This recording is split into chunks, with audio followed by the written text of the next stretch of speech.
Hey,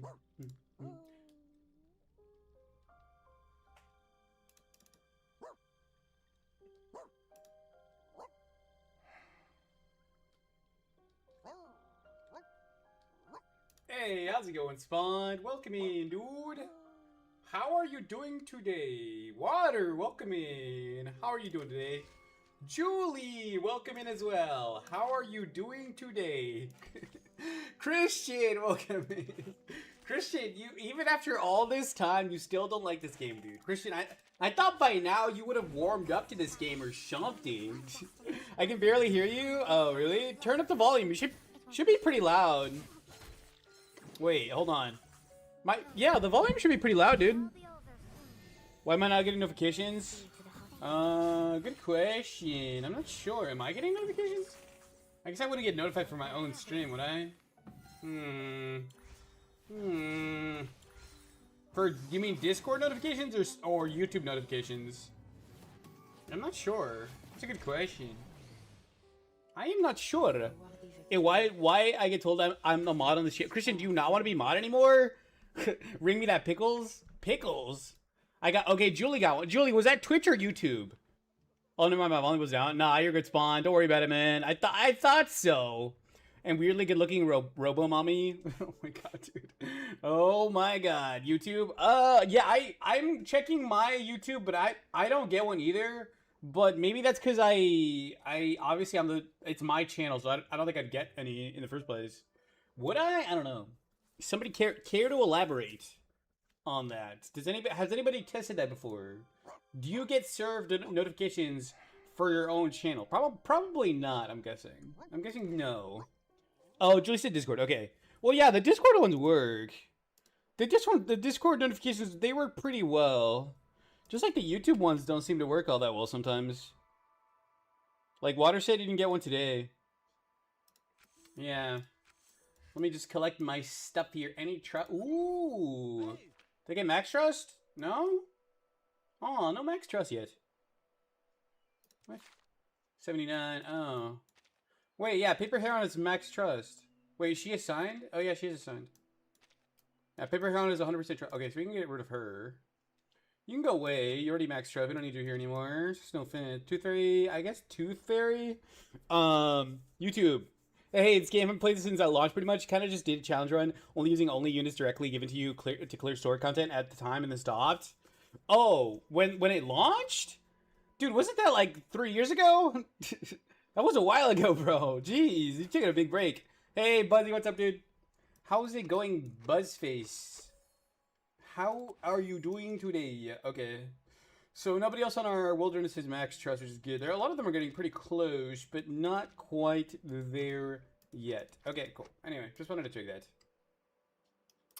Just wanted to check that. Yes, I think so. I think so. I think so. Frankly, I think so. Okay, my dailies. Cool. Yeah, that was a while ago, bro. That was a while ago. Wow, that's crazy.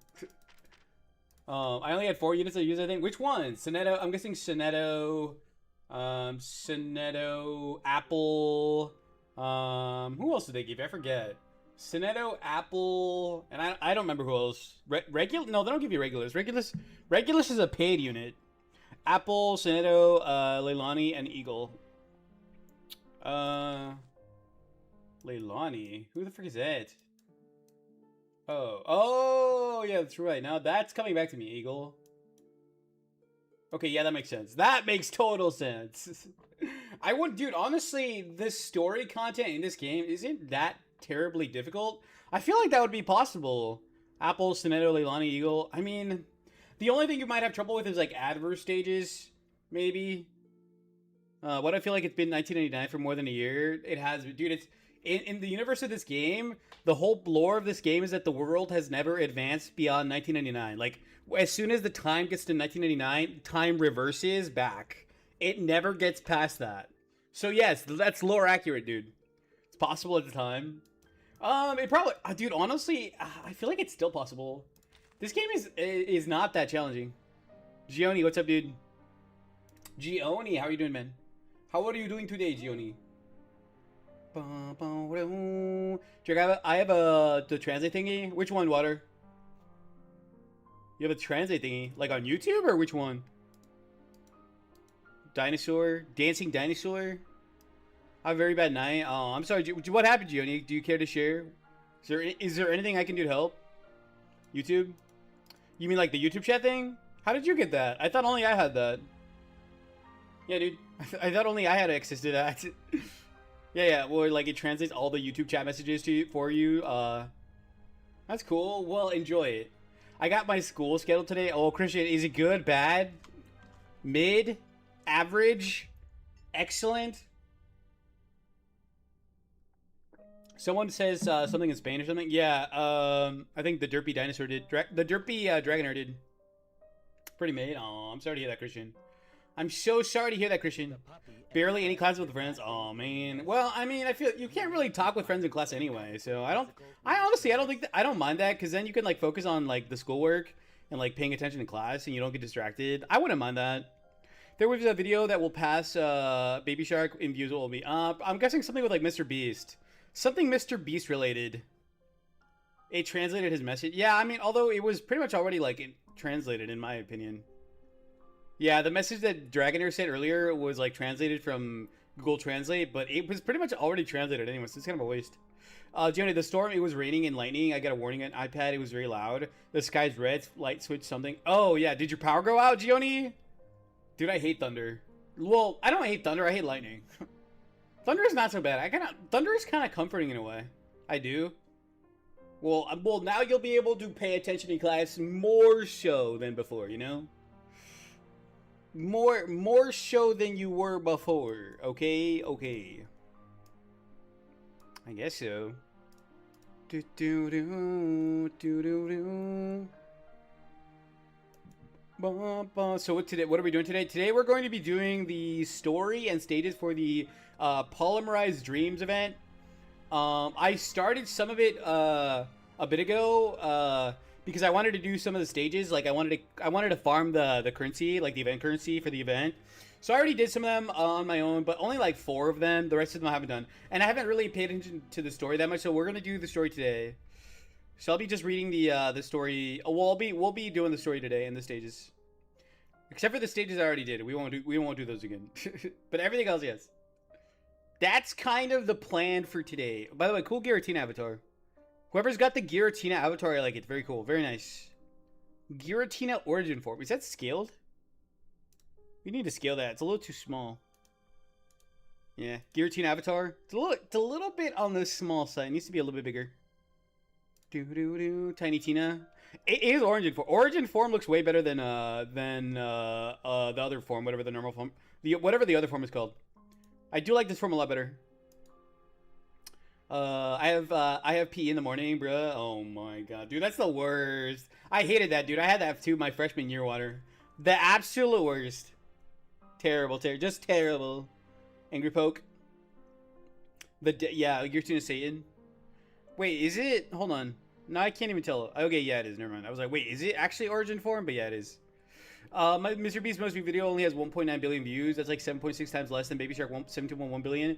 That's a short. His most viewed non-short video only has 950 million views. Oh, really? Well, I don't know then. Some weird little kid crap then. Maybe Baby Shark 2.0, maybe. Where the shark, like, kills everyone or something. I don't know. Dude, Baby Shark. Why is that still even a thing that exists, dude? They should have just deleted that video. They should just delete that freaking video, yo. Let me just put him a message. Story plus stages. Just put that little message at the top. Just tell people what you're doing. Objective. Story plus stages. There we go. Cool. Bruh. Water, dude. There we go. Dude, I keep saying I gotta do an IRL stream before summer's over, and I really do. We only have like 1 more month of summer, basically. Maybe like 2 more months of nice weather here in Oregon. Like August is pretty nice, September is pretty nice, but then once you get to October, it starts to get kind of gloomy around here. So I gotta do an IRL stream before it gets gloomy. I just don't know what, dude. I don't have any ideas. I got no ideas. I'm not very creative. Today I had a thunderstorm. Oh, you're on the East Coast. There's thunder on the East Coast? Why does Victor like to talk about Baby Shark has the most views? I don't know, dude. Cocomelon and Despacito has 9 billion views. So I think they were surprised in like 100 years. I don't even know who Cocomelon is. I'm assuming that's some kind of weird YouTuber for little kids.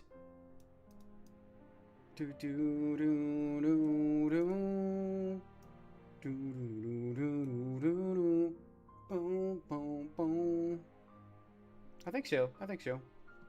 I would venture to say yes. Too many hamburger name tags. We gotta change some of those. So many hamburger name tags. Okay. Well, you know what? We should get started, shan't we? We should get started. Let us get started, shall we?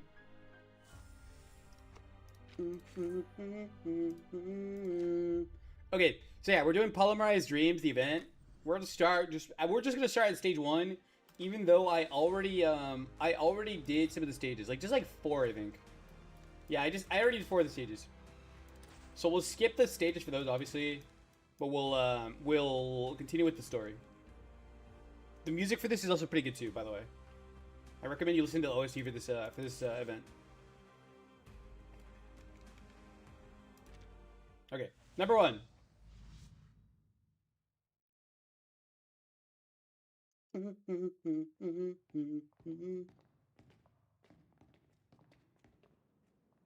Researcher darts through the halls of the silver white building, leading his companion to the end of the corridor. Stage in the rain. What does that mean? That's right. A stage that offers an incomparable experience with each observation. How was it last time, Vertin? It was unforgettable. Being able to travel to an earlier era without the storm. Visually, they're quite similar, but the stage's reign is orders of magnitude safer. Okay, how did they accomplish that? You have to translate. Water, how do you have 2 accounts? How are you just chatting on 2 accounts? Did you know that Roblox is the only game that has something trillion in it? Because it has 1 trillion total visits, not counting seed combinations, Minecraft, or servers worldwide. That wouldn't surprise me, actually. I think I'll pass. All the same. Same. Don't preclude yourself prior to experiencing it. Who knows? We might just find something to pique your interest. Okay. We're here.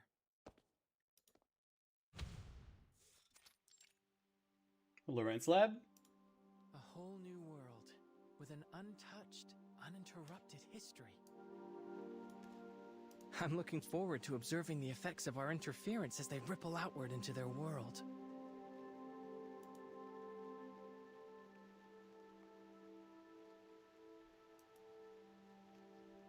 Her narrow eyes reading into the young man's visible delight. The lab is illuminated by a sparse circle of dim lights surrounding the massive ring-shaped machine. So, this is the Huygens Fresnel interferometer.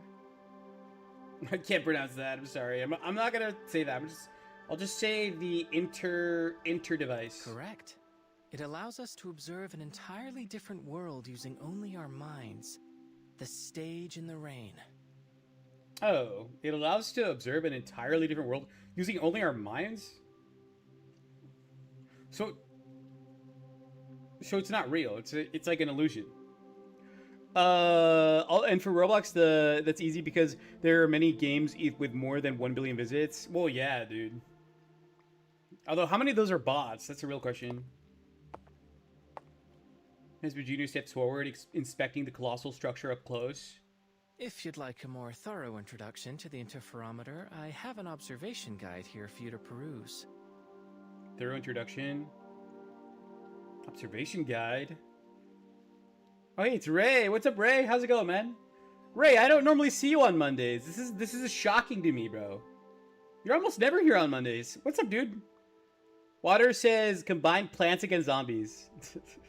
Why did you just type that into translate it? Yeah, I know. I read it. Although there's no It better worked. educator than first-hand experience, it might help to do some supplemental reading before you get started. Okay. I still haven't made up my mind, X. I could refuse, you know? So why is he trying to peer pressure Mesmer into using this device? Pretty accurate. Combine Plants Against Zombies. It's not pretty accurate. It's literally correct, Wado. That's exactly what it said. Although, why did you call it like that, dude? That's kind of weird. Reverse 1999 is nutshell 1% fight, 99% just watching people chat in game. I mean, dude, it's a visual novel, so yeah. Pretty much. Up late, it's 11 p.m. here. Dude, Ray, you should go to bed, man. It's past your bedtime. Dude, it's past my bedtime. I'm just kidding. Never mind. It's not. It's not past my bedtime, I swear to God. X Miles, he's heard that one before. Does this belong to Laplace? This lab, this device? I've never even heard of this project, let alone used it. Me neither. I don't claim to know every piece of equipment in this building, but how was a device of this scale developed without so much as a whisper? Good question. Questions that I would like answered too. But then, no one ever seems to notice when a butterfly flaps its wings. I do. I know. Yeah, right. I'm just not used to seeing you here on Mondays. You can stay if you want, but it's pretty late, man. 11 p.m. is pretty late, dude. That's usually when I start going to bed.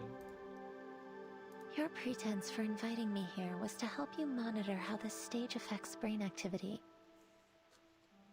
Help you monitor how the stage affects brain activity? Oh.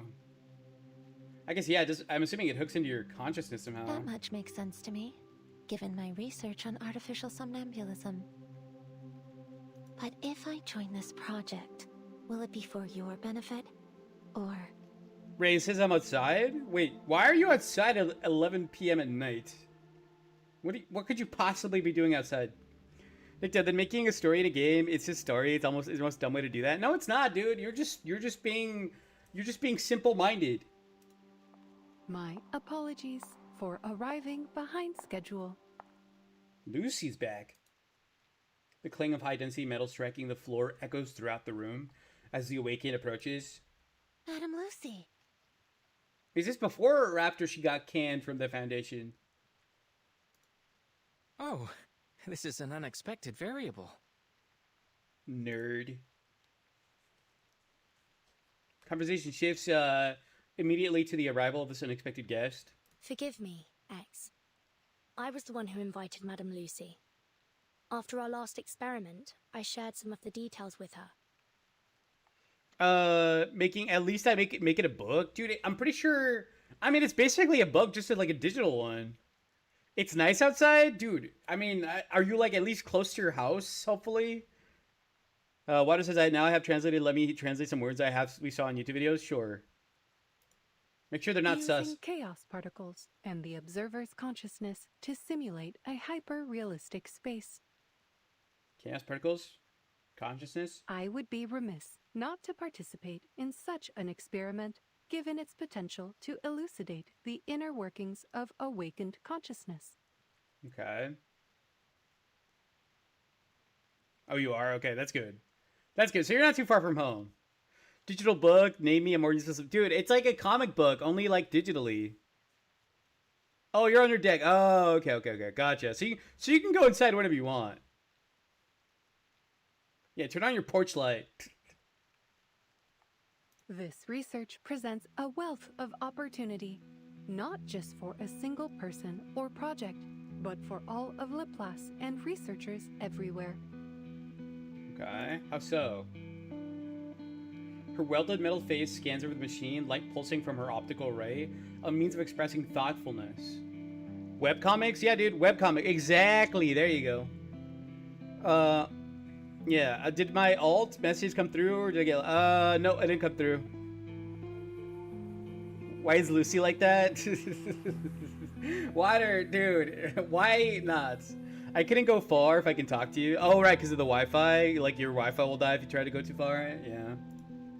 Superlatively Makes said, sense. Madam Lucy. I hope that puts some of your doubts to rest, Mesmer? He blinks innocently at Mesmer. Now, let's move on to the details of our experiment. The interferometer has undergone some improvements based on the data we gathered last time. Okay. We can utilize chaos particle projections to display some probable locations from the environment we'll encounter while immersed in the stage. Okay. Copyright at youtube.com? Bro, why did you just randomly paste that in the chat? Yeah. Well, that makes sense. I'm assuming, are you like watching my like an iPad or something?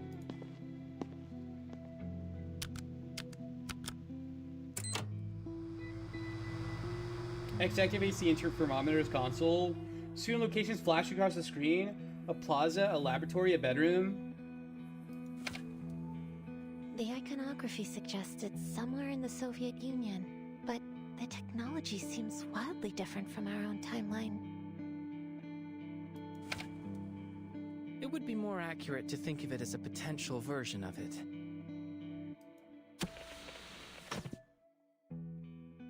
Alternate dimension? I'm not gonna read that, dude. Sorry. Can't read Russian. This is the stage in the rain we'll be exploring this time. From the preliminary readings, it appears that it is indeed the Soviet Union, in a timeline that has undergone greatly accelerated advancements in technology. Oh, so there's like it's like an alternate dimension, I see. So the stage in the rain is like, it's like an alternate dimension, basically. Like a what if scenario, kind of. A world that champions rationality and order, and one without arcanists. Sounds interesting, don't you think, Mesmer? Without arcanists? Besides, Verton and Madame Lucy will be there with you. So do they actually go there, or is it just all in their head? Also, does anyone know who spawned 1,000,000 villagers in my world? Oh, wasn't me, Ray. Ray, who was on your server yesterday? Was it just me, or was it... No, because Water joined too. Water, did you do it? Didn't the Soviet Union dissolve in 1991? How is it still alive in 1999? 8 years... No, dude, did you hear what I said earlier, dude? The world got to... In this universe, the world made it to 1999, but then it stopped and time started to go backwards. So it's not 1999 anymore. The time went backwards. So it's like, I don't know what year it is, but it's not 1999. Also, in this scenario, this is like an alternate dimension anyway. Water and Julie, she looks... Oh yeah, she does kind of like... Julie, Hey, Julie, I don't know if you're still here, dude, but did you put villagers in Ray's world yesterday? I'll admit, I am curious. Phew, that's great. I'll do my utmost to orchestrate things from here. While there's undoubtedly a lot to learn about this machine, I believe I should be able to troubleshoot any problems you encounter. Okay. Researcher X, may I propose that you allow me to operate the machine instead? But you aren't familiar with its operation, are you? I should be able to perform adequately based on your demonstration. Should I encounter any trouble, I trust that as a researcher, you have kept a thorough operation log to consult. Truewater? Yeah, probably, I'm guessing Julie. Dark but true. Y'all will experience the fall of Ottoman Empire. No, dude, this isn't, I mean, well, maybe. This is kind of like a history game, too. So this is like a sci-fi game, but also kind of a history game. Lucy? I don't see what all the fuss is about. With Lucy, the weird biting emoji. I will be able to learn much more about the interferometer's functionality and the theory behind it if I am operating it directly. The knowledge I gain from it may prove beneficial to other avenues of research in Laplace. Okay. I intend to relay any data gathered here to researcher Adler when I see him next. Given Madame Lucy's computing power, I'm certain she can resolve any problems we encounter. And it may give Miss Mesmer some peace of mind. Okay. Lucy's a robot. Yeah, Lucy's a robot, yes. I finally killed all the villagers. I need to show people the rule book. Oh, yeah. Ray, you should put the rules in the chat before we join. Before you let people join your server, you should put rules in the chat. Also, isn't there a command to kill all the villagers, too? Like, just to, like, instantly delete all the villagers? Looks like the decision's been made for me. Yeah. X mulls over his words, well aware if he gives up the controls, it will be nearly impossible to hide Institutum Lorenzus secrets. But he finds himself looking towards the interferometer, despite having worked on it for so long. He hasn't ever experienced it for himself. Oh. Yeah. Now I have a book. I have a what? A rule? Wait, what? Because robot was invented in 1900? Dude, robots have been around for a while, dude. Robots have literally been around for a while. An untouched, uninterrupted history. Affecting the world around you is the best proof of your existence. He can personally attest to that. Heck smiles. All right. I acquiesce to your request, Madam Lucy. Take the reins. Take the reins. I don't know if I trust her with it, to be honest. To delete villagers in Minecraft via command type, kill @E type villager. Okay, thanks, Julie. Thank you. Appreciate it. Following the Awaken's command, the drizzle of raindrops falling within the interferometer halts. Droplets are shivering static in midair. Sign that time flies fast, dude. Isn't it like basically like it feels like the summer was really short. I mean, it's not over yet. Like there's still like another month of summer left for me, but I feel like it was pretty short. Interferometer activation complete. Looks like you've got a handle on it already, boss. Oh, another thing.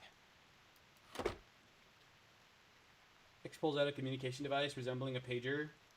This will allow us to communicate while inside of the stage in the rain. A little improvement based on feedback from last time. Interesting. Well, I mean, they're not really going anywhere. They're just like, it's basically like in their head, right? This is like, they're basically like, they're seeing like the images in their head, their consciousness. They're not actually physically going anywhere. In about 4.5 months, 2025 will be 2 years ago already. Crazy times, dude. Well, January 2025 anyway. Ray, also, I didn't know that the command to kill villagers, so I killed them the hard way. Oh, no, dude. Do you mean the manual way? If we encounter any problems during the experiment, we can use it to contact you. Okay. She takes the communicator from X. Very well. Please be prepared. The curtain is about to rise. I don't know if I trust this machine, man. Seems pretty untested. Thank you, Madam Lucy. I'll endeavor to bring you back a souvenir. I will look forward to it. Have a safe journey. Okay, so maybe they are like physically going somewhere.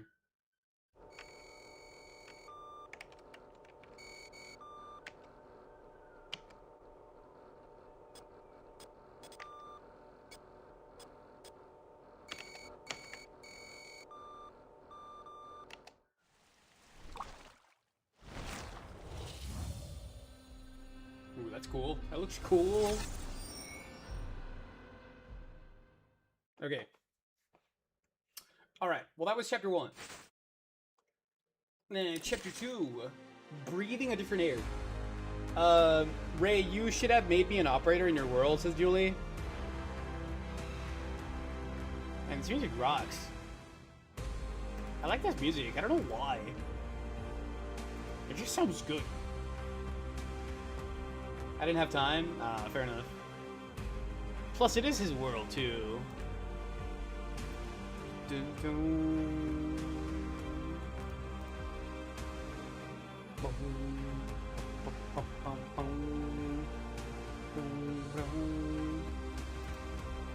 Okay, next one. Here we go. All right. Sorry, this is part 1. Part 1, breathing a different air. Here we go.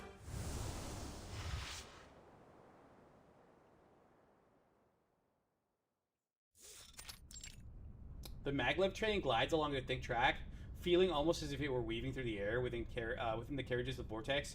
Passengers converse among themselves in hushed tones. That's a cool train. In other words, this material would function something like a fire ant colony crossing a river, fluidly replacing worn-out and damaged sections. Plus, my own family isn't even an operator. So you're the only operator for your own world? Interesting. Interesting. Each component, hardwired to preserve its collective superstructure, resistant even to the erosion of time itself. Mesmer Jr. looks around in astonishment, out the window at the mountains rushing past, and then at the two passengers sitting across from her. That jacket you're wearing, is that also the machine's doing? Yes.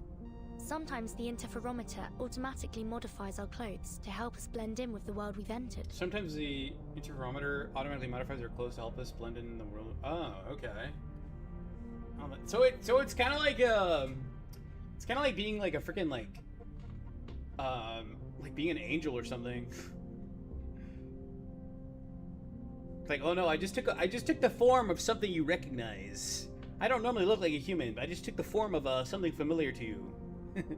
Give me up, Ray. Hey, Ray, water wants up. Also, Jericho, I expanded the maze. Oh, you did? Nice, dude. Dude, you should make it like really big. That was really fun, dude. I had fun with that. It would be even more fun if it was like actually like challenging, because it was pretty easy yesterday. Though it looks like the machine decided that you and X already passed for normal here. I don't know. I'd take that. The neighboring passengers, having reached the end of their conversation, rise from their seats. Passing by with wine glasses in hand, they join into the group of scientists, chatting at the end of the carriage. We're currently at least 40 meters from the ground. 40 meters? Oh, like on a railway or something? A conservative estimate, Comrade Polkov. I should say we are at least the height of a Vostok K rocket off the ground.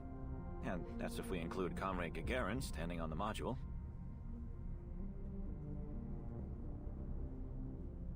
How are they so high up? Cracking jokes as always, comrade.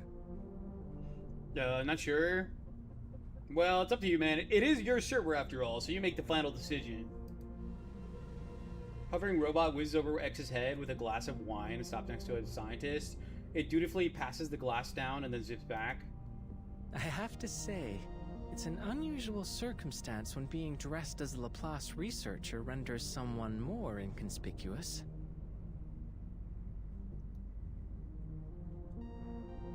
Beyond the window of the train, countless hovering machines dot the skyline, hurrying to and fro along preset routes. As the last few mountains blur past, the view outside opens up into a wide plain. Those fields look endless. That's a nice artwork right there. Jericho, I don't think you're getting view about it because I scared them away. Buzzy, dude.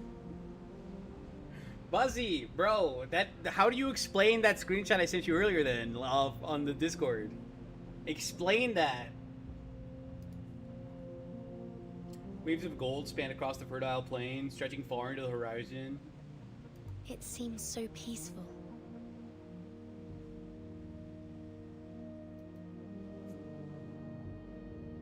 Under the blazing sunlight, Mesmer Jr. spies a few black dots among the wheat.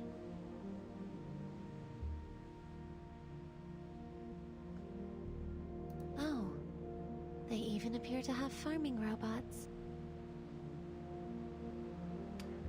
You're looking at 6 years right now, so it's normal. Yeah, that's a more normal tally for sure, especially for reverse streams. Julie said, "Ray, you should make me an operator so I could access command blocks to get rid of villagers." Ray says, "Hey Jericho, on Saturday or Sunday, can you try the name all 1025?" Dude, I can. Ray, I'll probably do really, really good up until like Gen, probably up until like Gen 7, and then after that, I'm gonna struggle a lot. I know, like, my knowledge of Pokemon names, like, starts out really, really good. Gen 1 is great, Gen 2 is great, Gen 3 is great, Gen 4 is great, Gen 5 is where it starts to, like, trickle down a little bit, just a tad. Gen 6, Gen 7, then every successive generation, it gets worse and worse and worse. And then after Scarlet and Violet, I never even played those, so I don't even know any of those Pokemon. Yeah. So any Scarlet and Violet or beyond Pokemon, I just have no idea. No clue, bro. No clue. Mega Evolution. I'm pretty good at Mega Evolutions. I'm pretty good at. There's only like 20 of those or like 30 of those or something, right? That's not too bad. There's a drone spraying some kind of liquid on the field, followed closely by a doorframe-shaped machine tending to the crops. I think there are some scientists down there as well. Could be some kind of agricultural experiment. Pesticides? Pardon my interruption, comrades, but this is only a regular field. Water says I'm making a PvZ Fusion series in my head. What do you mean? What do you mean by series? What? Who are they talking to? The three of them turn with a start, see an unfamiliar man standing beside them. He doesn't seem to register their surprise as he continues nonchalantly. Those people down there in white next to the robots, they're simply farmers. This is all normal for them, it seems. I say farmers, but in truth, they are scientists too. Another marvel of Soviet ingenuity. Yeah. I'm making Paldea Expedition. No, I didn't. Paldea's Gen 8, isn't it? No, dude, I didn't play Paldea. Wait. Oh, is Paldea from Power World or from Pokemon? I'm gonna see if Ray's world is up. Ray says it's not. Ray, is your world up? Or were you saying it's not to my question or to Julie's question? In 8.5 months, YouTube will be 22 years old. Why do I have a larger story than yours, says Nikto? Our innovations in agricultural robotics have eliminated the more laborious and time-consuming aspects of farm work. Nice. Now these farmers can use their time researching new scientific advancements, which feeds back into further developments in food production. And it's not just agriculture. Every industry has seen the benefits of Soviet innovation. That is why they say our way of life here is the best in all the world. Thank you for the information. I don't suppose we've been introduced, have we? Julie's and yours. Okay. So it's not... No, Julie, I don't think it's up. Sadly. Buzzy says, okay, Soviet. Buzzy, are you from Russia, dude? That would explain so much, dude, if you're from Russia. My apologies. Call me Maxim. Maxim? I'm a journalist. And the three of you must be Doctors Verton, X, and Mesmer Jr., am I correct? How did you know that? Very much so. How do you know about us? The news of a young yet highly accomplished trio of scientists attending this year's International Polymer Summit has caught everyone's attention.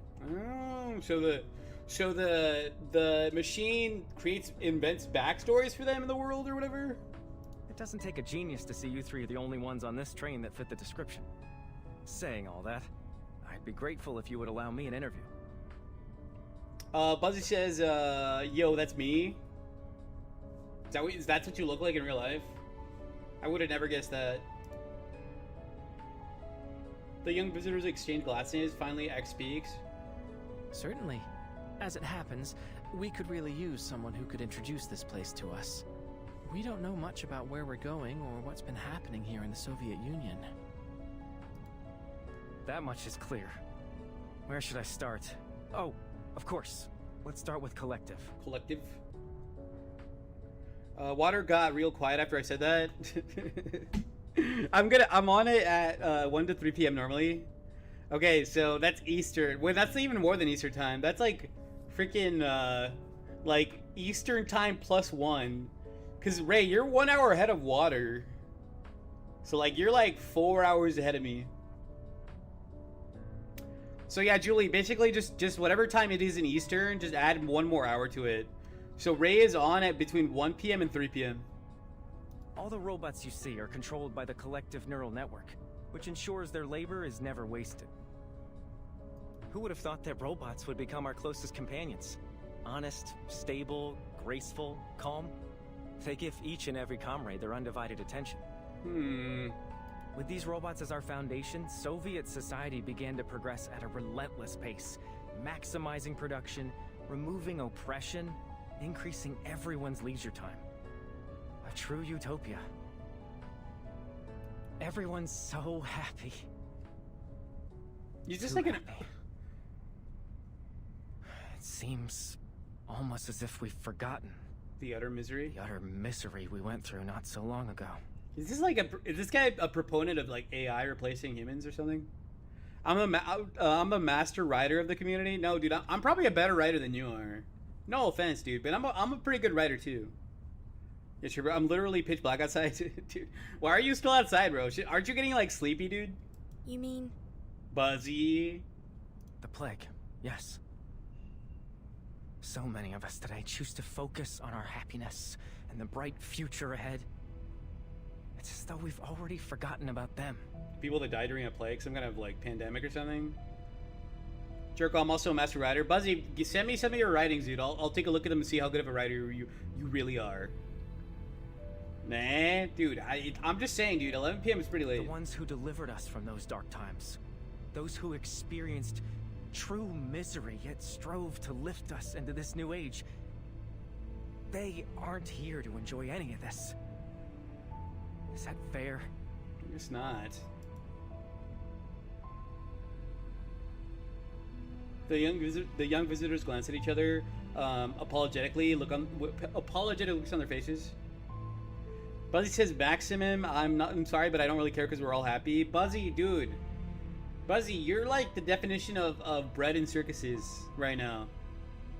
Cooper, what's up, dude? Cupertino, California. Forgive me. I'm dwelling on old wounds. You're at the age where you should be enjoying yourselves. Look at that guy's stopwatch. Revisiting the tragedies of the past. What's up with that guy's like pocket watch or whatever that is? It's like 3 different watches. There's like one up there connected with a chain to one right here, and the big one in the middle connected to another small one at the bottom. So fancy.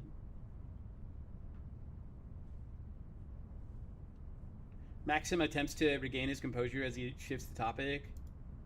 Now, a question for you young scientists. Tell me, are robots as commonplace in your country as they are here? No. That may be dependent on your definition of robot, but I've worked with an animated hunk of metal before. Buzzy, okay, I'm gonna go enjoy myself. Goodbye. Sounds good, Buzzy. Do you have a story with 19 seasons and 515 episodes with a full main story as background story and backstory plus 46 seasons? I bet you don't. Well, dude, quality over quantity. You're just like, you have a lot, but that doesn't mean it's all good. And a vial thinking ferrofluid. Is that so? Fascinating. And here I thought I'd been keeping up to date with the latest in foreign developments. Science develops by leaps and bounds every day, it seems. Yes, it does. Oh well, I suppose it's a sign of progress. One of the robots I mentioned was once in charge of running our entire organization. She was obsessive about maintaining a full charge. We ended up placing charging stations for her all around our facilities. Okay, so this is after Lucy gets demoted from the St. Pablo Foundation. Also, ice in my world in wall shapes. That's temporary. Why? Why is it temporary?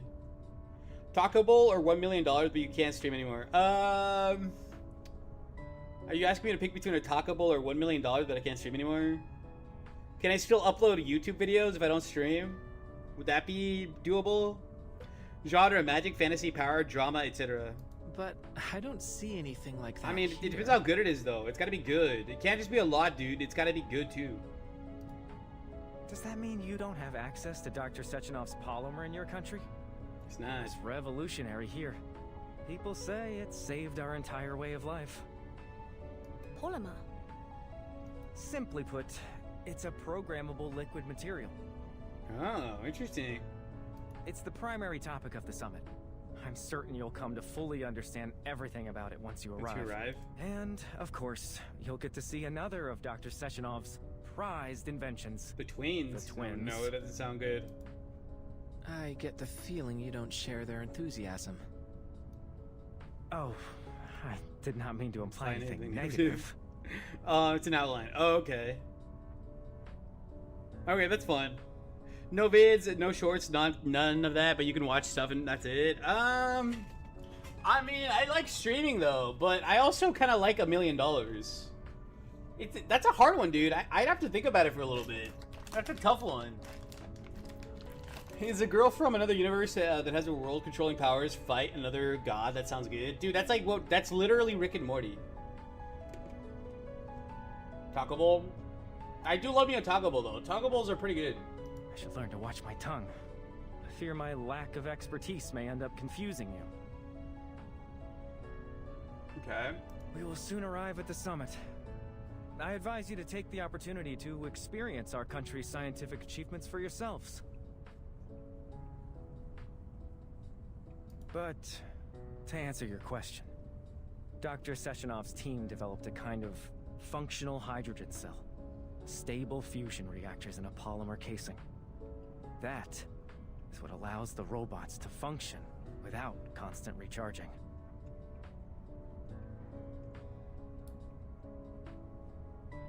Interesting. YouTube can give you 5 million per year. Yeah, Ray, if you're like, but only if you're like literally like the biggest like YouTuber on the planet. That's not most people, dude. Most people don't make like anywhere near that. That sounds like the perfect gift for someone we know.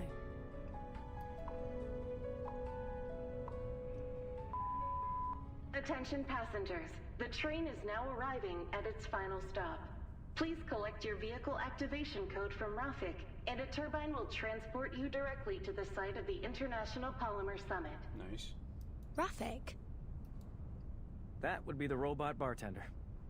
Don't worry. Just follow me. Please alight the train in an orderly fashion. We hope to see you again soon aboard the Vortex. No, with 4 million subs is possible. I mean, it is, but that's still a lot of subs, dude. That's like a ton of subs. 4 million subs is crazy, bro. That's like, that would be like literally like top 10, like top like 1%. A city where every day the world tries to kill everyone and a kid is infected by a virus. When he sees you, much more, he hunts and murders people. So, like an SCP.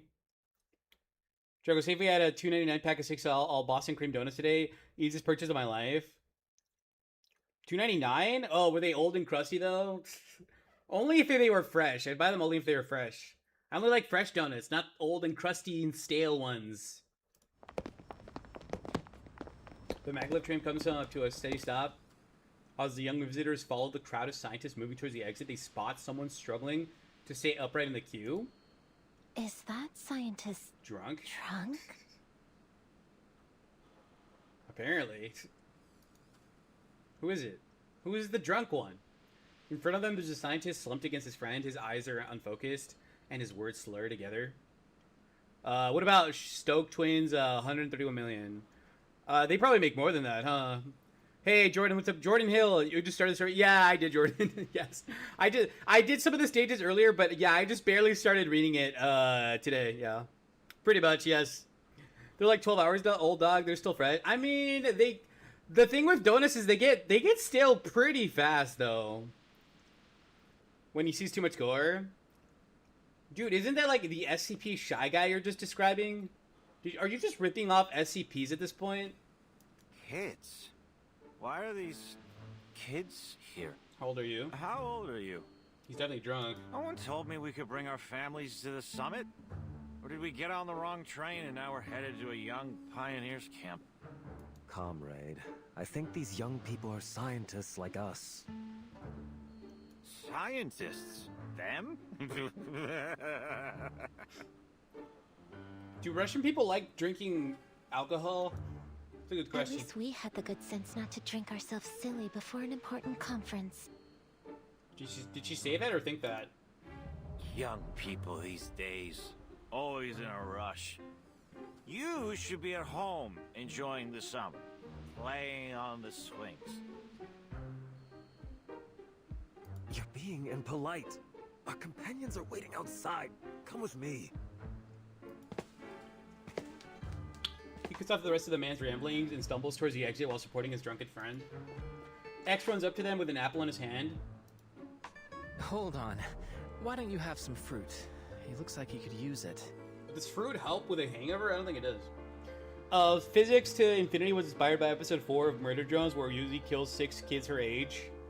You say Murder Drones like a kid show? They're still fresh. Jordan Hill says it's a really short collab, so it shouldn't take too long to finish. But the after story content for the game is pretty cool. For the after story content for this event, or for like the game in general. What is it? Can you share what it is? I'm curious. Thank you. I'm sorry for his behavior. I would be too. The scientist picks up his pace, dragging his colleague away from the embarrassing scene. Alcohol can have medicinal benefits in proper dosages. Proper dosages? No, really? Maxim furrows his brows, visibly frustration on his face. He pats X on the shoulder. Don't take any of that to heart, friends. Next stop, the exhibition hall. And welcome to Facility 3826. This way. That's Rafik, the one in charge of the activation codes. As Maxim approaches, the robot's optic sensors begin blinking rapidly, mimicking a human's skeptical squint. Requisition approved. Here's your vehicle activation code. Have a safe trip. Maxim leaves with them with a wave. Rafik turns to the young visitors and starts scanning them for identification. Well, they probably don't have any, do they? A show where they say ass and also decapitation blood is a kid show. I mean, it's all oil, though. Like, all their blood is like oil. It's not like real blood. Jordan says for the collab event, my bad, not for being clear. No, you're good, dude. I figured that's what you meant. I just wanted to just make absolutely sure. Wait. Our identities. Unless the machine gave them fake identities or something. Nothing to perspire over. We won't need any scanning, Rafik. I've already got a key. Oh, nice. X waves his hand, dismissing the robot's scanning eyes. Then, in a flash, he produces a vehicle activation key from his pocket. Where did you get that? Good question. It always pays to be prepared and to keep your eyes sharp. This is the International Polymer Summit, after all. I assume that means you took it from someone else?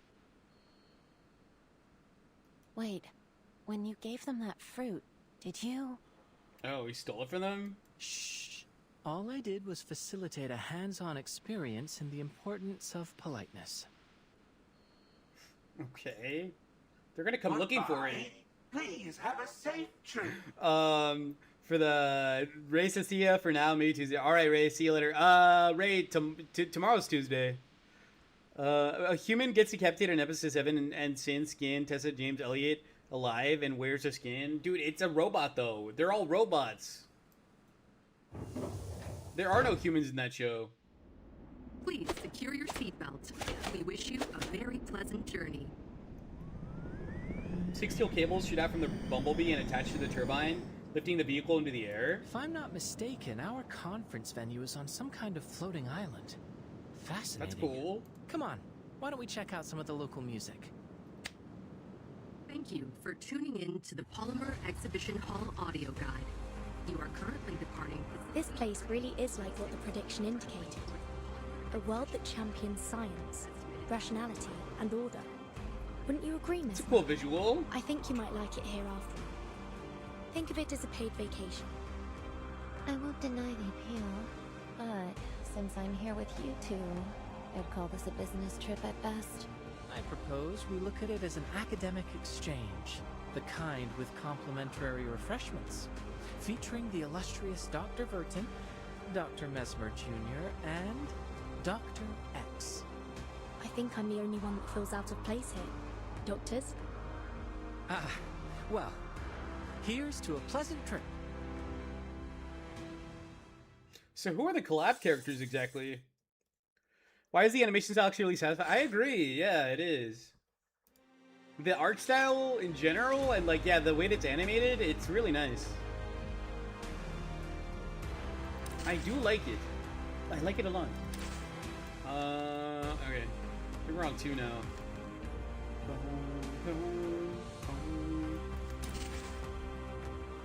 I like it as well. Let me educate you on the lore because the lore is eons away from the actual lore. Dude, I've seen murder drones before, dude. I know what it's about. Julie does too. A bright, limitless future. We have arrived at your destination, the Polymer Exhibition Hall. Please be careful when exiting the vehicle. Oh. It's literally just a car that was being held up by these weird robot things. It's pretty low tech. The turbine lands and the bumblebee retracts its cables, now settled on the ground. The young visitors undo their seatbelts and exit the car. Wow, it's so crowded. Why is everyone gathered around the entrance? Hey, what's up, dude? Epic Cheese the Great. How's it going, man? What's up, dude? I like that. I like it too. I think it looks good. Why is everyone gathered around the entrance? Well, it's the inauguration, day one of a conference, dude. I think it's pretty obvious. A few robots in the receptionist uniforms are bustling around trying to keep the hordes of scientists in front of the exhibition hall in line. Everyone, Oh my please god, be that's patient terrifying! and enter the venue in an orderly fashion. That's creepy! Dr. Sechenov is about to arrive. Dude, that's gonna give me nightmares. That is gonna give me nightmares. I don't like this character. Oh, hey, thanks for the follow. Epic Cheese the Great. Thank you, dude. Appreciate it. Cool verse. Yeah. It's a pretty cool game, dude. I don't know if you've ever played it before, but it's a pretty cool game. He's here! He's here! Dr. Shezhinov, or whatever his name is. Why does it look like that? The robot? That's just one character. It's because she's like an android or like a robot or something. She just looks really, really creepy. Why? I don't know. That's just the way she looks. Welcome, comrade. It's him! That's Dr. Sechenov! Crowd erupts as people rush forward, eager to shake hands with the savior of the Soviet Union. The sudden surge from behind makes it difficult to stay standing.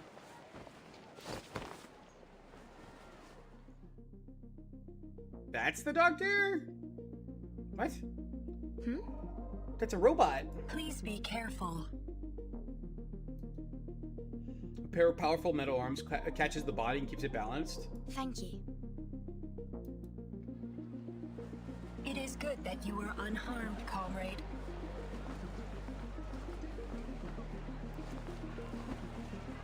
Having resolved this minor incident, the two robots return to the Dr. Sechenov's side, helping him navigate the crowd. Please don't push everyone. We must all be patient. I ask that you be mindful of the safety of your comrades in the front row. Just have your robots do it. They can enforce your rules. Imagine what a collab with Detroit Human would look like in this game. Get a good Vertin, more trauma. Bro, I've actually never played Detroit Become Human. Wait, you mean Detroit Become Human or something like that? I've seen videos of it, but I've not actually played it. A long time ago, humans got more advanced and the Earth basically imploded on itself, committing genocide for the humans, but the robots survived. And company was just Jensen in space, and they're still humans, but Tessa James Elliott came down, Yo Cooper 9, and Scott skinned alive and decapitated. What the frick, dude? That's gross. As Sechenov enters the venue, the scientists follow in after him, draining the entryway like water through a funnel. That must be Sechenov. And I suppose those women were the twins. Yeah, I assume so as well. A logical hypothesis. Oh, Vertin, we do have a slight problem. What's the problem? The communicator must have slipped out of my pocket during the commotion. Oh no, it's broken? By the time I found it again, well, it seems to have failed a few rapid percussive tests. Dang. Which means we've lost our only way to contact Madame Lucy. Unfortunate, but we'll fix it later. We should follow the crowd into the exhibition hall for now. Should I make a YouTube account? Says Epic Cheese Great. Yeah, if you want to. Yeah, wait, do you go on YouTube or no? This is why I make all my things say I'm 18 plus to see Murder Drones. Bro, I've watched Murder Drones before on my channel, like on a Sunday stream before, like multiple times. And I never set my stream to like 18 plus or anything.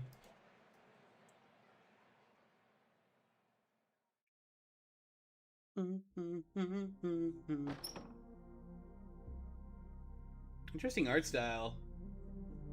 As visitors cross through the front doors, the entire gallery streamlined, recessed strips of lighting highlight the various exhibitions on display. In the distance, there's some kind of interactive installation illustrating the unique properties of polymer. The invention of polymer and its uses. The properties of polymer. The establishment of collective.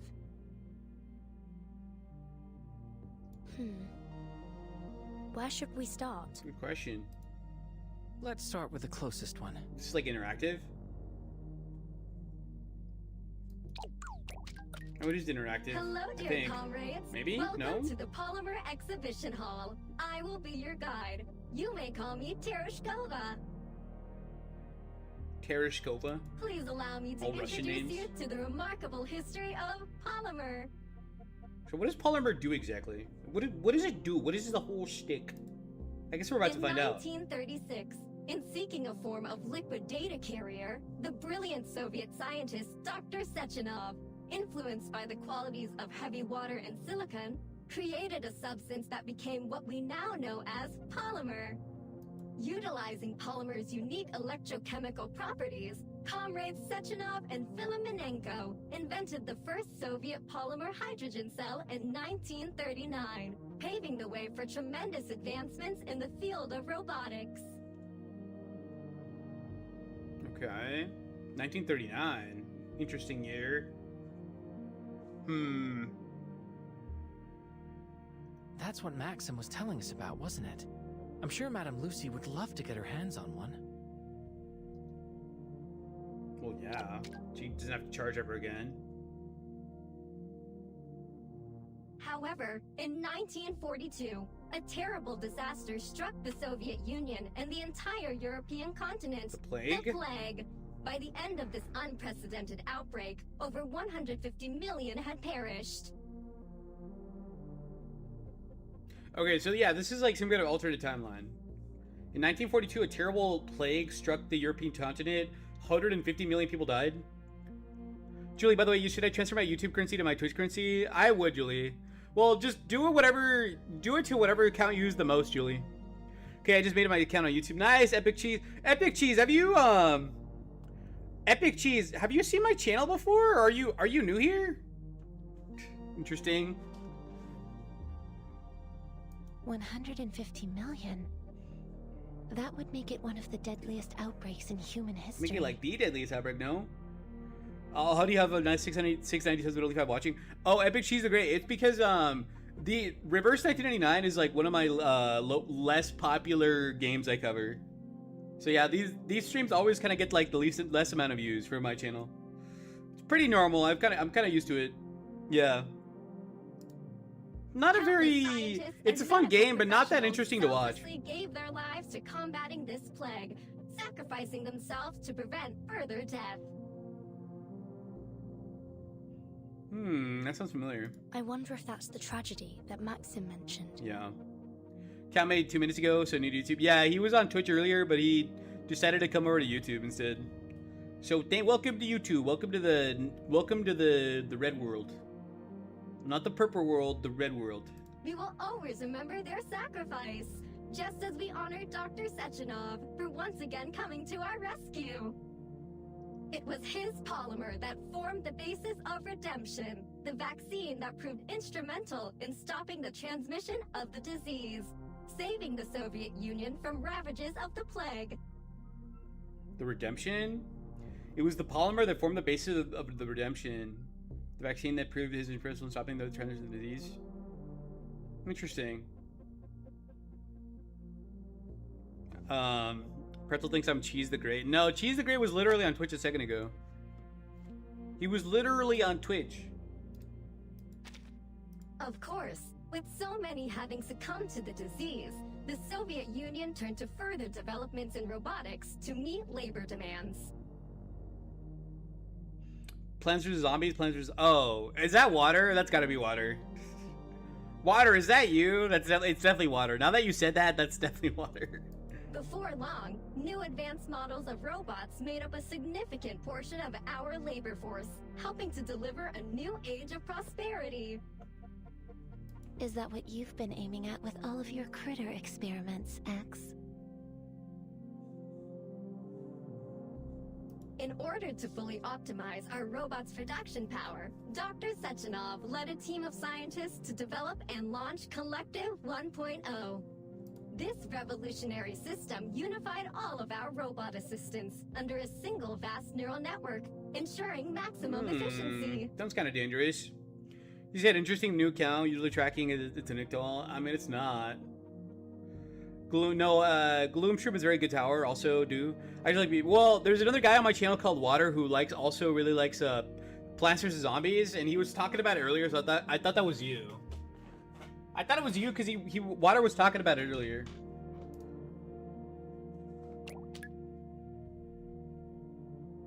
Also, do you ever play? Yeah, I played it. I played it multiple times actually.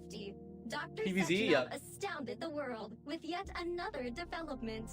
A means of incorporating polymer into the human body. A process called polymer assimilative adaptation. Oh. Why would you want that? It's gonna like turn you into a robot or something. It is with this assimilative power that we can now implant interface devices directly into the human body, allowing people to connect to Collective 1.0 and control robots using their minds.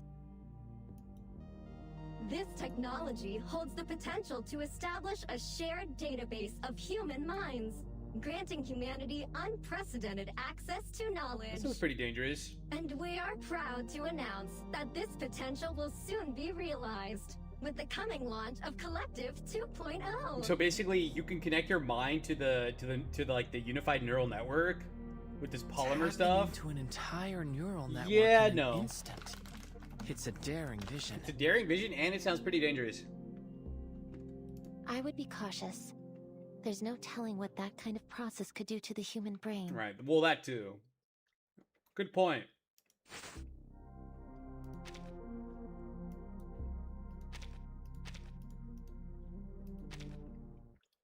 You have finished Exhibit A, but don't stop now, dear comrades.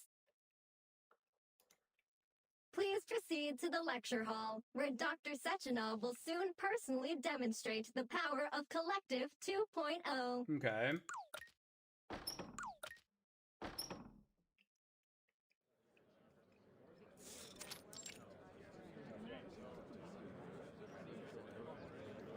Isn't the reverse 1999 9991? Well, yes, but also no. If Elliot ever comes, then scream your name so load the aliens can hear it. Dude, what?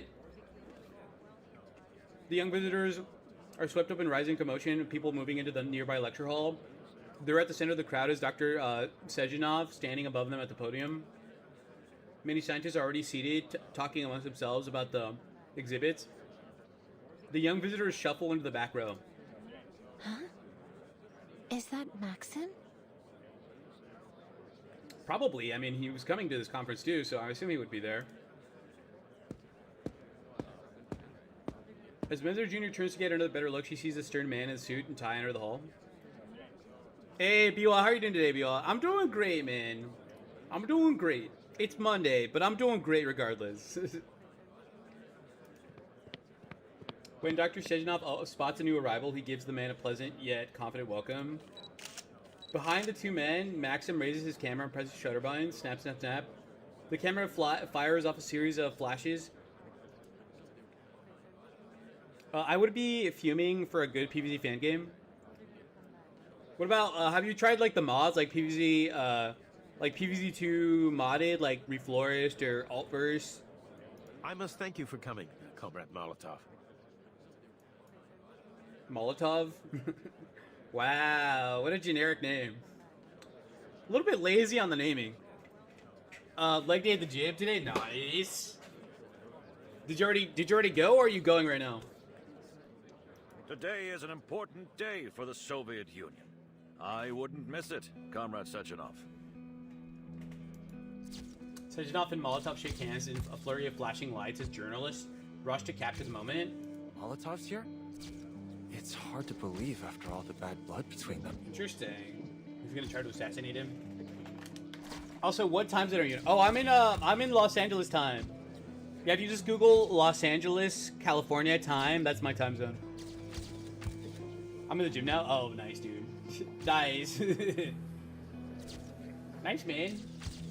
Do you do cardio at the gym too, or just resistance training or strength training? Yeah.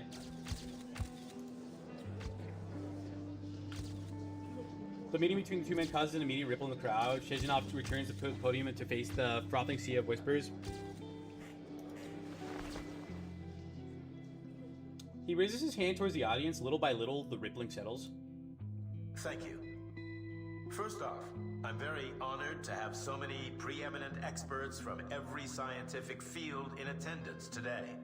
Welcome, everyone. I am Dr. Dmitry Sergeyevich Sechenov.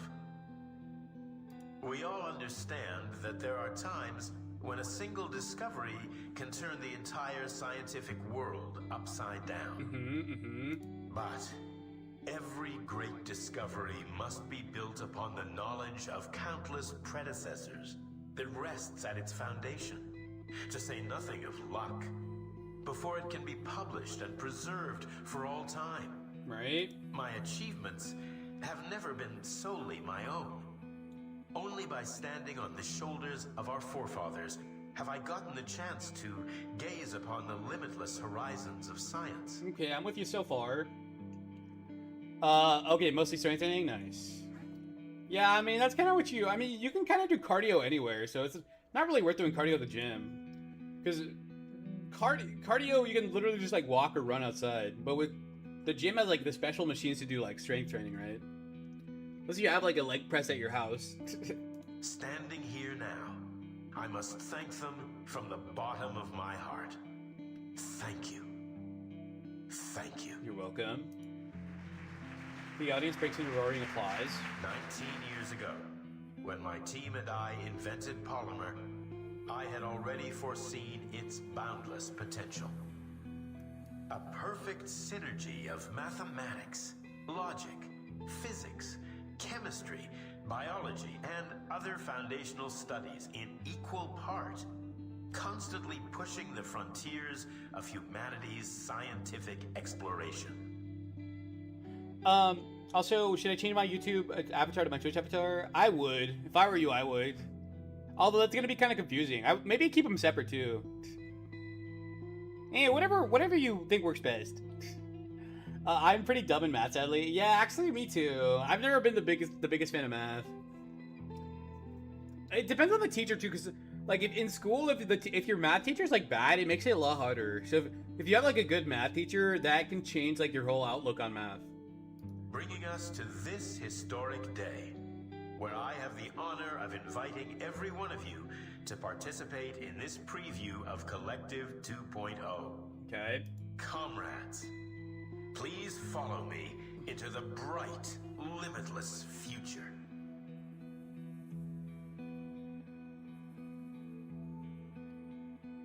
Same avatar but different name tags? Yeah, if you want to, Julie, it's up to you. I'm a C or a low B. Actually, dude, same.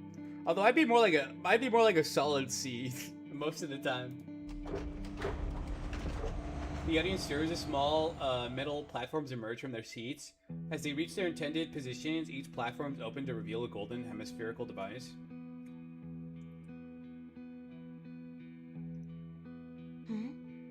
What's this? Thought device. Thought device? What does that mean? Mesmer picks it up and examines the object. A metallic outer shell with a silicon motherboard connected to swirling black tendril-like receptors. Oh, are they all supposed to like plug it into their head? Are you serious? Honestly, I wouldn't try it. It's too new. It's too untested. She turns it over. There are suction cups on its base. What does that connect to? Mr. Jr. looks around. Quite a few scientists have already attached these devices to their temples. The tendril-like receptors begin to wriggle about their foreheads. Hi, zombie. There you go. Wait, zombie? What do you mean? She watches for the crowd's reaction before gently prodding the suction cups with her finger. They've all put it on without any hesitation.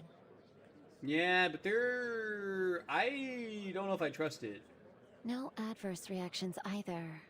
Looks like it doesn't hurt. They continue watching the other scientists, only to realize X has already stuck his device to his temple. Hypothesis confirmed. Mounting the device does nothing to activate it alone. The unresponsive thought device falls into his hand. Counter hypothesis. It may only work on polymerized people. Oh, that would make sense. Hi, zombie. What are you doing? X injects himself with a syringe of clear liquid.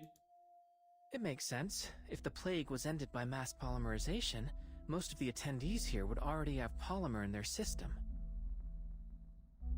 If the plague was ended by... Oh, yeah. Well, it depends on how long ago it was. But we don't. You injected yourself with that redemption vaccine? Where did you even get that? Good question. The exhibition hall's got samples of everything, and I've always had a knack for collecting odds and ends. But why would you inject yourself? Good question. During our last experiment, I kept thinking that we were missing something.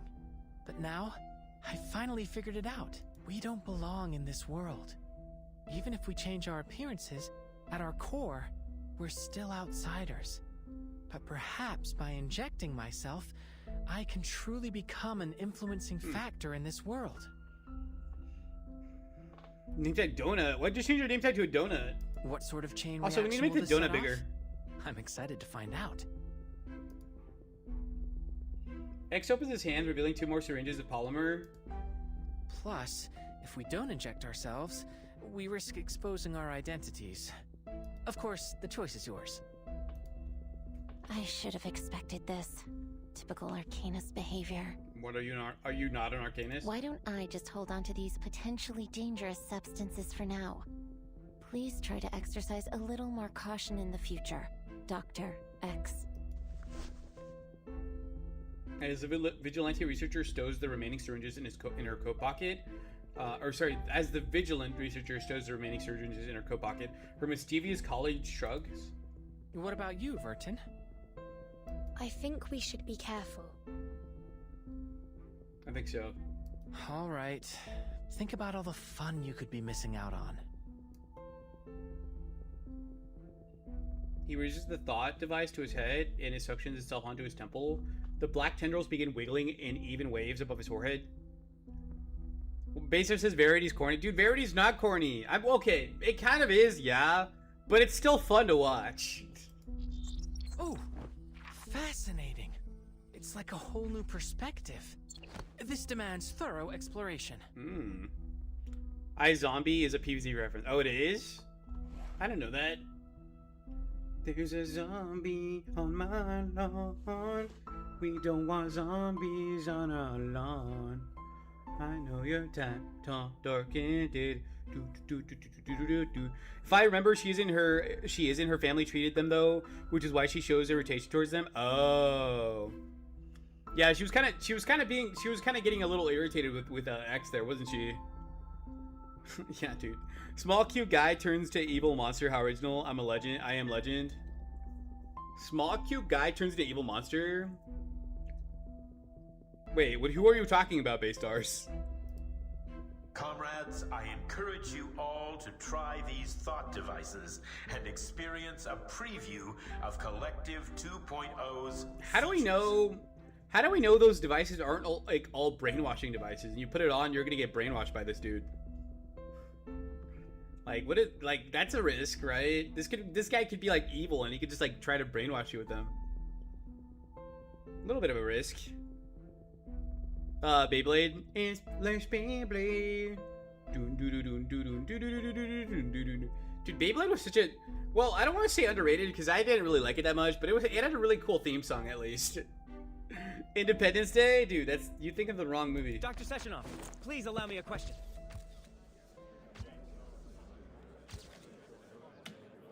Collective 1.0 has already saved our citizens from a disaster. But now you're aggressively pushing, pardon my wording, for the launch of Collective 2.0. Yes. Do you intend to have the entire population wired to these thought devices? How can you ensure the devices are safe? Good question. That's what I was thinking. Are you not concerned about the potential dangers? What if this new collective fails in some way and threatens all our hard-won happiness? iRobot, that's a different movie also. I only mean to say that so many people Although it's more gave their appropriate for this lives scenario. to help us get this far. I wouldn't want to see their sacrifices rendered meaningless. I do understand your fear, comrade. but please rest assured, we've conducted rigorous testing and verified that the thought device is completely safe. Okay. I'm not really convinced about that, but sure. With that reassurance, I ask that once you've implanted your thought device, you please continue to the next gallery, where you'll be able to experience the wonders of mind-machine interface in a live demonstration. Alien? Dude, why are you just reciting movie names, Baystars? You're just going down the list of movie names that, like, sound vaguely familiar. I thank you all again for your participation, and I look forward to exploring this new horizon with you all. As he ends his speech, Molotov stands up to leave, and Maxim chases after him. The Backrooms. Okay, that... I never saw that movie. Sechenov busies himself in a round of handshakes and introductions. As he steps down from the stage to make his way past the audience, the twins follow close behind. Emma Snave's Molotov. I know, dude. Very, very cliche Russian name, yes. Oh, I remember you. Who? You weren't hurt, were you? Tereshkova wasn't able to properly handle the crowd. I've already arranged for staff to work on improving her logic. He's talking to Vertin? I'm fine, Dr. Sechenov. Your twins helped me up. They seem somewhat different from other robots. The Ironheart? Atomic Heart, but yes, Baystars. Yeah, it is. Yep. You got it. You have a sharp eye, dear girl. When I constructed the twins, I made use of some experimental techniques. Currently impossible to mass-produce, I'm afraid. The robot assistants stand waiting for Dr. Sejenov's commands. Their sleek, powerful frames silent yet passively imposing. The epitome of both science and art. A perfect fusion of power and beauty. I think of them as my greatest creation. They do have a rather reassuring presence. Sechenov smiles with a nod before changing the topic back to the visitors. I heard there'd be 3 young scientists joining us today. To be so accomplished at such a young age is something worthy of respect. Right. If you run into any trouble today, please don't hesitate to tell me. I'll do whatever I can to assist you. Oh, as it happens, I think we actually could use some help. What? Oh my, why would you give him that, dude? Didn't you invent that? You should fix that, dude. Do you have any idea where we could get this device fixed? Dude, it's your device. Didn't you make that? Why did they collaborate with Persona 3 and not Resident Evil? I don't know. Those aren't made by the same company, Baystars. Persona 3 and Resident Evil are from different companies, so yeah. Did this guy seriously just ask for help repairing his own device that he made? They need parts? I guess. Yeah, I guess you're right. Yeah, but Resident Evil's cooler. Debatable, but in general, I would agree. Yeah, Jordan said they need parts. Yeah, that's true. Why is Satanism called that if it's not about worshipping Satan? It's about basically worshipping yourself, kind of. I've never looked into it, Epic the Cheese. I wouldn't know either way. Hold on, I need more water. Give me like 30 seconds. Let me refill my water really quick.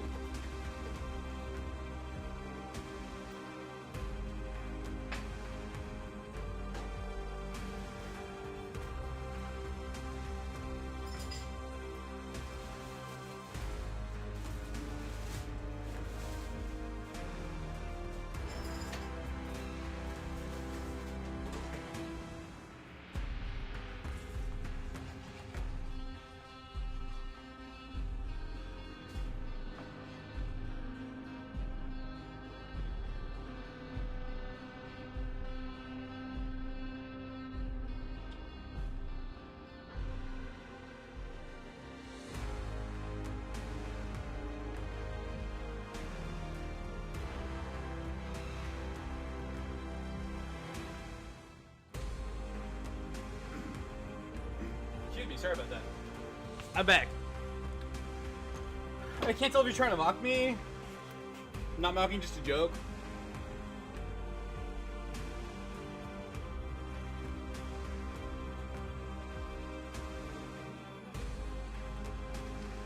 Ugh. Cold, refreshing water. Nothing better than that. Nothing better than cold, refreshing water.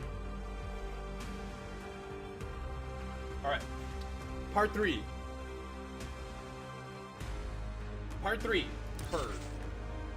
This is the first battle stage, but this one I already did. So we're gonna skip the battles. We're gonna read the story, but we'll skip the battle stage on this one, because we already did the battle. So I already did up to 5, I believe. Well, actually, no, I stopped at 4. I didn't do 5 yet. Let's do it. Oh, wait. I don't want to do that. I just wanted the story. Story, play. Want to hear a joke? Sure, let's hear it. Is it funny, though? I guess I'll find out, huh, if I just hear the joke. Access granted.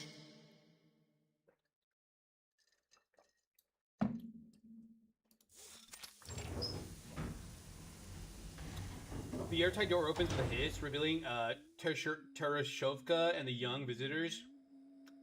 Arkdan should make a Cyberpunk 2077 collab. They could. Well, I mean, it would be cool, but like the other guys would have to agree to it too. I don't know if they'd agree to it because I mean, Cyberpunk is pretty huge. I don't think they need to do collabs. What did the printers say when they came out about their sexuality? I'm gonna ink all over the place. No, I have no idea. What did the printer say when they came out about their sexuality? They did with Wuwa? Oh, they did? Well, then I have no idea. Maybe Wuwa is more... Maybe someone at Wuwa knew somebody at Cyberpunk Studios. Cheese the Great? I have no idea. What am I listening to? Somebody's like whispering or singing. Ink Emergency? Welcome, comrades. Oh my god, this creepy lady again, dude. Room Dr. Sechenov recommended. This lady is so creepy, bro. No, please, go away. The room is blindingly white with capsule-shaped windows, a large refrigerator-like machine sits in the corner. Ew, bro, yeah, dude, tell me about it. They said they were pansexual. The color of the flag is yellow, magenta, and cyan. And that what the colors our printer uses. Yellow, magenta, and cyan. Oh yeah, that's right. I didn't even realize pansexual had a flag. Bring back my good robot wife. Lucy. I don't think we're gonna see Lucy much. We'll see those 2 other robots that look like Lucy, but not her. She's like the one operating the machine right now. The whatever it's called. The staged place thing, whatever. Bring back best girl Lexi. Dude, you're thinking of the wrong game, bro. Mesmer Jr. approaches the window, gazing outward. Who's, like, singing right now? Do you guys hear that singing? Who's doing that? Beyond the glasses is an enormous production facility. Mechanical arms attach components to metal frames and long assembly lines, building new robots piece by piece. Are you interested in learning more about the production process, comrade? Not really, not from you. Dude, no one is singing. Dude, there's like a lady singing in the background. You don't hear it? It's like very low, but she's definitely singing.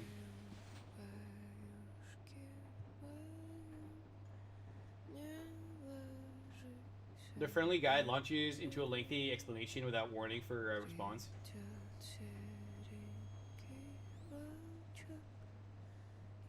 No, this is... Dude, do you want me to turn up the volume, dude? Because someone's definitely, like, whisper singing. What you see here is the production line for the VOVA6 lab tech, often dubbed VOVA. Commonly used in laboratories, our VOVA6s assist scientists with conducting tests and critical experiments. Okay. The VOVA model's humanoid limbs feature over 100 sensors. Outside of lab work, they are also capable of providing other services, such as playing musical instruments, cooking meals, providing massages, and more. Can you imagine if that robot was real? That would be like revolutionary. Some people even treat their vulva as a personal companion. In fact, our artificial intelligence models mean they are entirely capable of serving as your very own robotic friends. Like you, except not as creepy. Don't worry, continue. Sure, Jordan. I got you. As if overjoyed at the prospect, Tereshkovka raises her arms and twirls in a mechanically perfect circle. Hold on. What's that sound?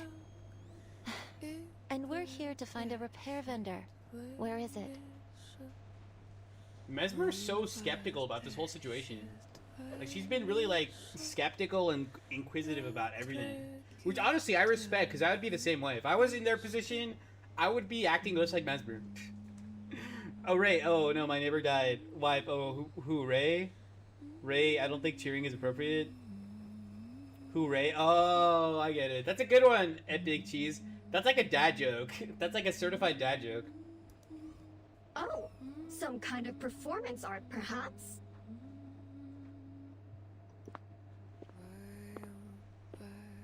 The robot moves over to the machine in the corner, looking at it over as if it were curious. Why was she moved over here? Comrades, this is your repair vendor. What? A fridge? Looks like a fridge to me, like a red fridge. X curiously approaches the red rectangular machine and taps its black touchscreen. Access granted. Just like that, no password needed. Oh? This machine is a multifunctional repair device, suitable for indoor use by our staff. Why does it look so old and, like, rusty and beat down? Other than basic repair functions, she is also able to repurpose raw materials into whatever tools you may require. Amazing. Well, let's give it a whirl. The vendor was singing? Wait, is that what it was? What? Why would it be singing? Retrofuturism. Yeah, that's exactly what this is, Baystars. Although this to me feels more like actual futurism, like just like straight up futurism, not even like retro. No one ever sings. Baystars, you're deaf, because it was definitely singing earlier. Jordan heard it too. X offers a broken communicator to the repair vendor. After her receptors detect a device, she opens her door and swallows it whole. Unidentified object detected. Initializing analysis. Why does it rumble so much? The repair vendor begins rattling and shaking, her doors swinging erratically on their hinges. This is an abnormal reaction. How strange. My database has no record of any comparable circumstance. You know, I really shouldn't be accepting unknown inputs from strangers. That sounds a bit weird. Me, you're the most average girl here. Girl, wow. You're mean. Me, no, you are. No, you are. Wait, what? Oh, I get it. I get it. Yeah, I get it. I get it now. Because, yeah, mean means average, basically. Based on the communist retrofuturism. A stranger is just a friend you haven't tasted yet. Oh, it's gonna kill us? Or try to kill us? The repair vendor's doors burst open and several metal tendrils erupt from her interior. X! Watch out! Battle time. Alright, we're gonna skip the battle because I already did the battle. Detecting abnormal combative behavior from Nora. Requesting control. Freaky vendors, crazy work. When they said vendor, I thought they were talking about like an actual person, like a real person, not a machine. Hey, what's up, Ariana? How's it going, man? Ariano Medical. Cheese the Gray says, hey, Ariane. Baser says, man, what a source of fire. What was the source of the fire? Firework, man. Firework. Man, it sure does. I guess. That was not as good, Basers, but I get the spirit of it. Rebooting Nora systems. Reboot complete.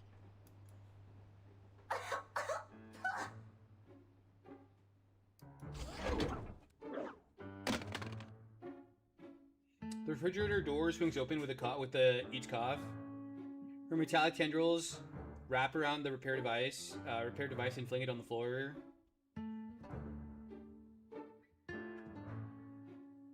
So it broke it? What was that? That was the worst thing I've ever tasted! It can talk? Arion says, hi, Cheese, Epic Cheese the Great. Cooper, my Grams coming in 2 days. What Grams? You mean your grandpa? Did you know that communism is actually bad because it killed 1 trillion people? No, it didn't, dude. It nowhere near that much, dude. Metallic and yet almost woolly and wrong. Just plain wrong. Come on, give me something to really savor. What the heck, dude? This robot is weird. The repair vendor's door is open a little bit and her metal tendrils tentatively slither out of the gap. I don't suppose there's a way to make her sound a little less. Well, just a little less that. Just like shut her up. The repair vendor's speech algorithms are not within our direct control.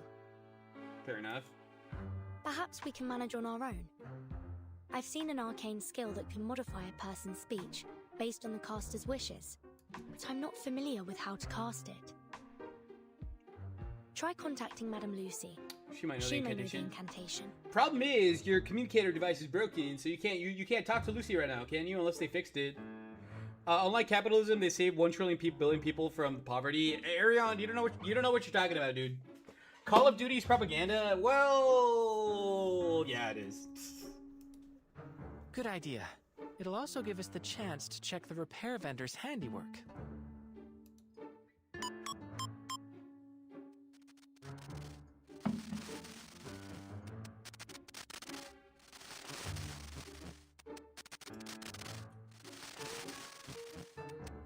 Communicator emits the sound of a irregular static.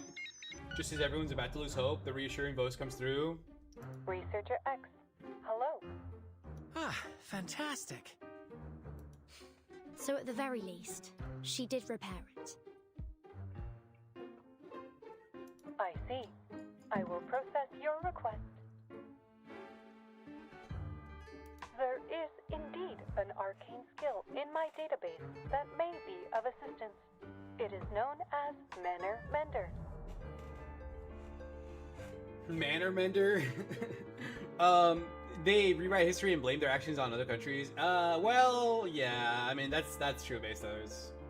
I've actually never played a Call of Duty game all the way through, but I've heard that's the case. I have sent the specifics of the incantation to your communicator. Thank you very much, Madame Lucy. Thank you, Lucy. You are most welcome. The communication ends following the instructions on the device. X begins casting the arcane skill. Manner Mender. Does it work on a robot?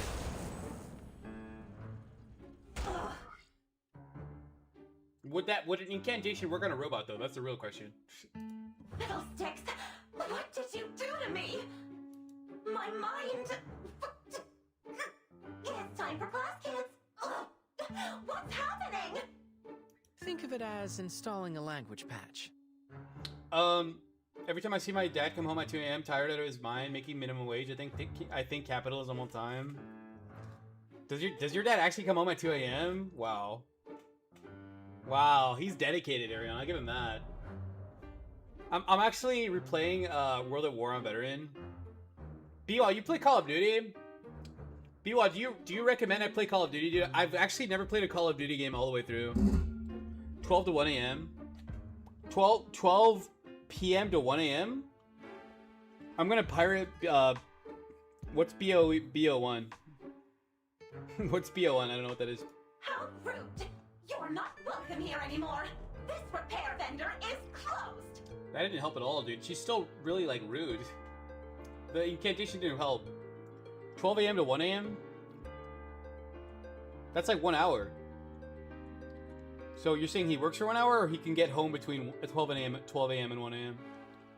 COD Black Ops. Oh, okay, got it. Got it. Nora retracts her tendrils and slams the door closed with a bang. We will need to investigate the cause of your abnormal behavior, Nora. Please cooperate. The refrigerator doesn't respond. Even her internal mechanism stopped moving. The twins turn to each other.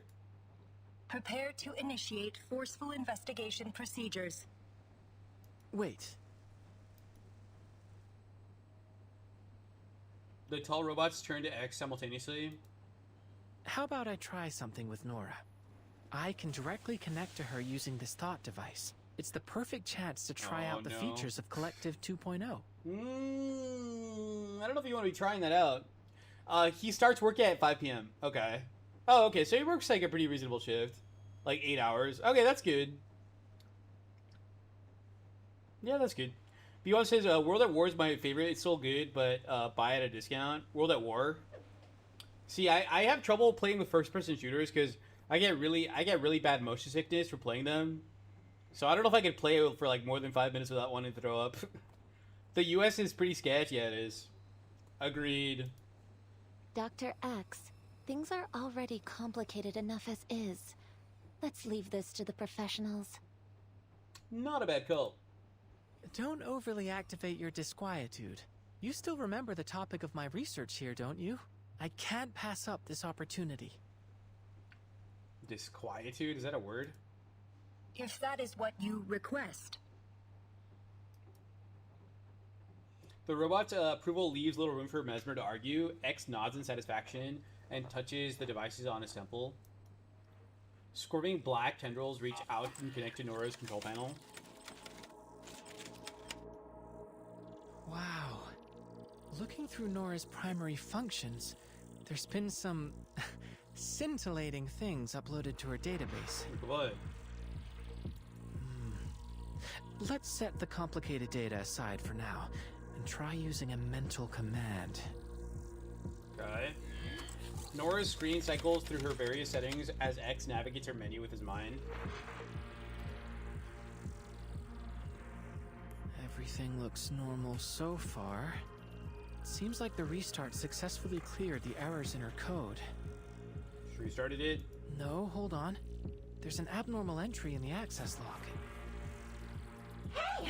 What are you doing, you cad? This is no way to treat a lady!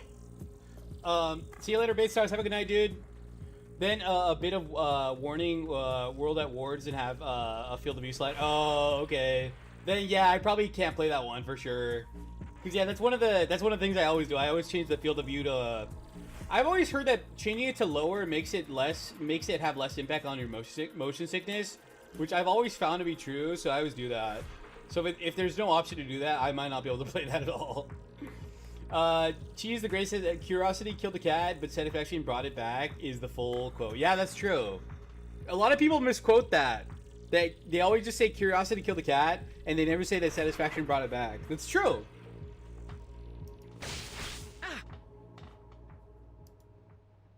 Except in pain and rubs his temple with his palm.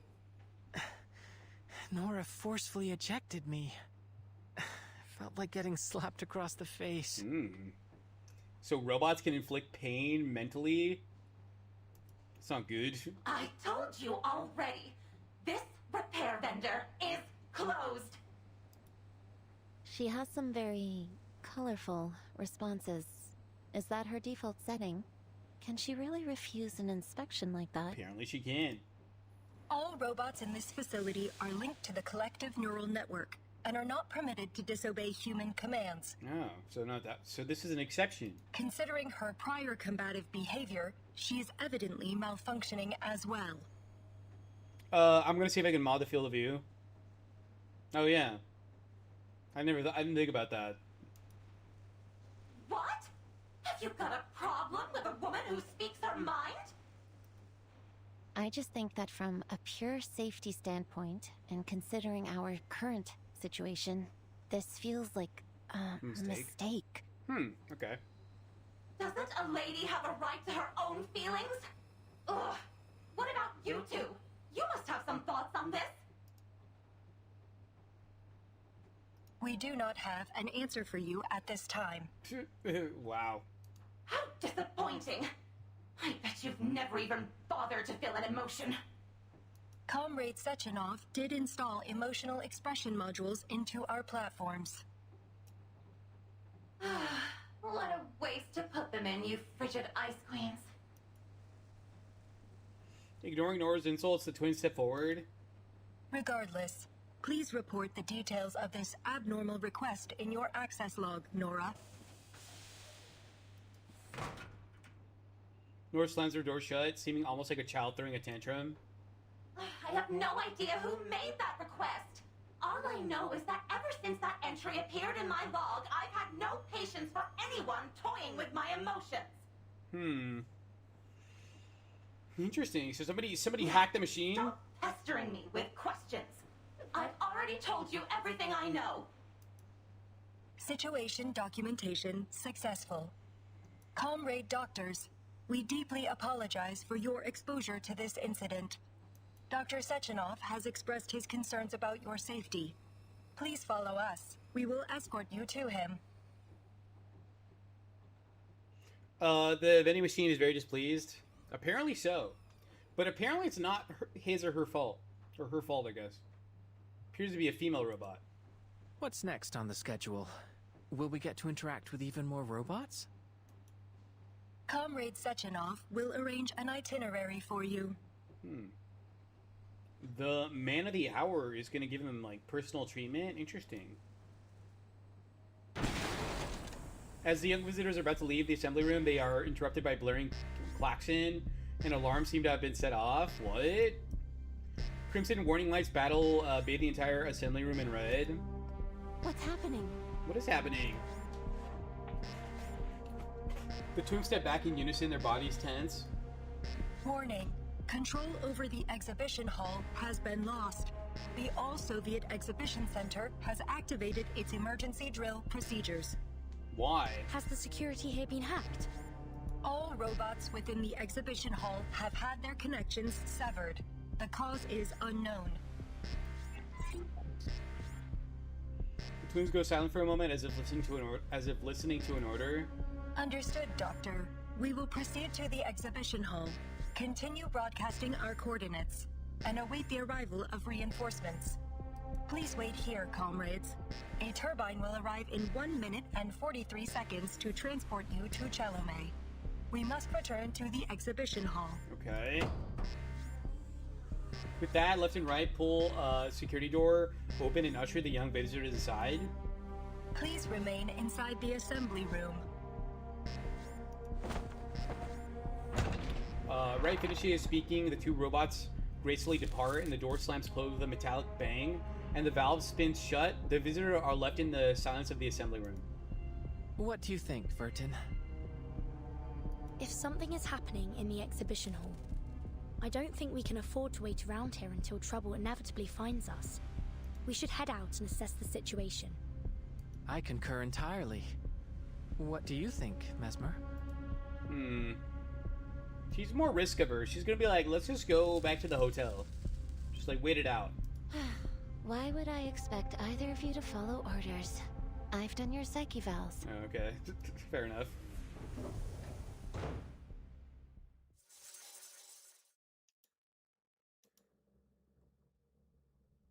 Okay, that was 3, her.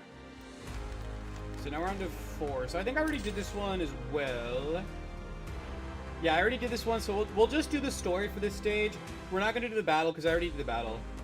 This is the stage that I've been farming a lot lately to get the materials for the event. Alright, we'll just do the story for this one. No battle. Part 4, only in modern times.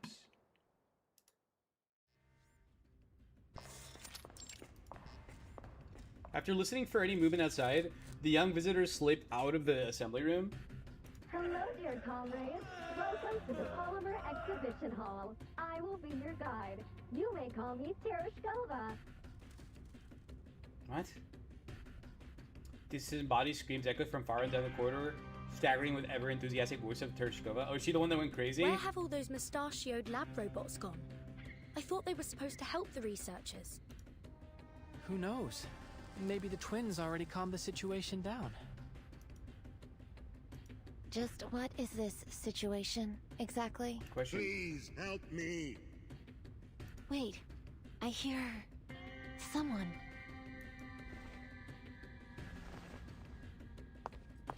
Making a quick glance around for danger, Mesmer Jr. Hunches over and hurries towards the source of the sound. She spots a group of Vovas occupying the hallway in the distance, now awash in red light. The once pristine exhibition hall is a complete ruin around them. Worse still, the corpses are strewn over the displays and scenery as scientist huddles in the corner, bashing his head against the wall. The cries for help are coming from another man lying face down in a pool of blood. Please help me. What happened? Her mouth forms into a wordless gasp as she takes in the gruesome scene. This is awful. We have to find out what's going on. Is he dead? Just be careful. I'll try my best. I think I can make it to him if I stay close to the wall. 1 times 1 plus 0 does not equal 2. That's true. Yeah, 1 times 1 plus 0 does not equal 2. That's true, yeah. That would be 100% correct. Please help me. You'll be alright. Stay calm. You'll lose blood if you struggle too much. Let me check your wounds. So is Mesmer like a doctor? Like a physician? As Mesmer Jr. turns the man's body over, she freezes in place. What happened? What's wrong? Impossible. This violates every law of nature. He's already... What? Watch out. Robots. Robots? The Vovas in the hall suddenly snap their heads in Mesmer Jr.'s direction. Their numberless empty eyes fix on her. She's fallen for their bait, and now the trap is sprung. Mesmer, get back here, quickly! Uh-oh. Before she has a chance to get her feet, the robots surround her on every side. What?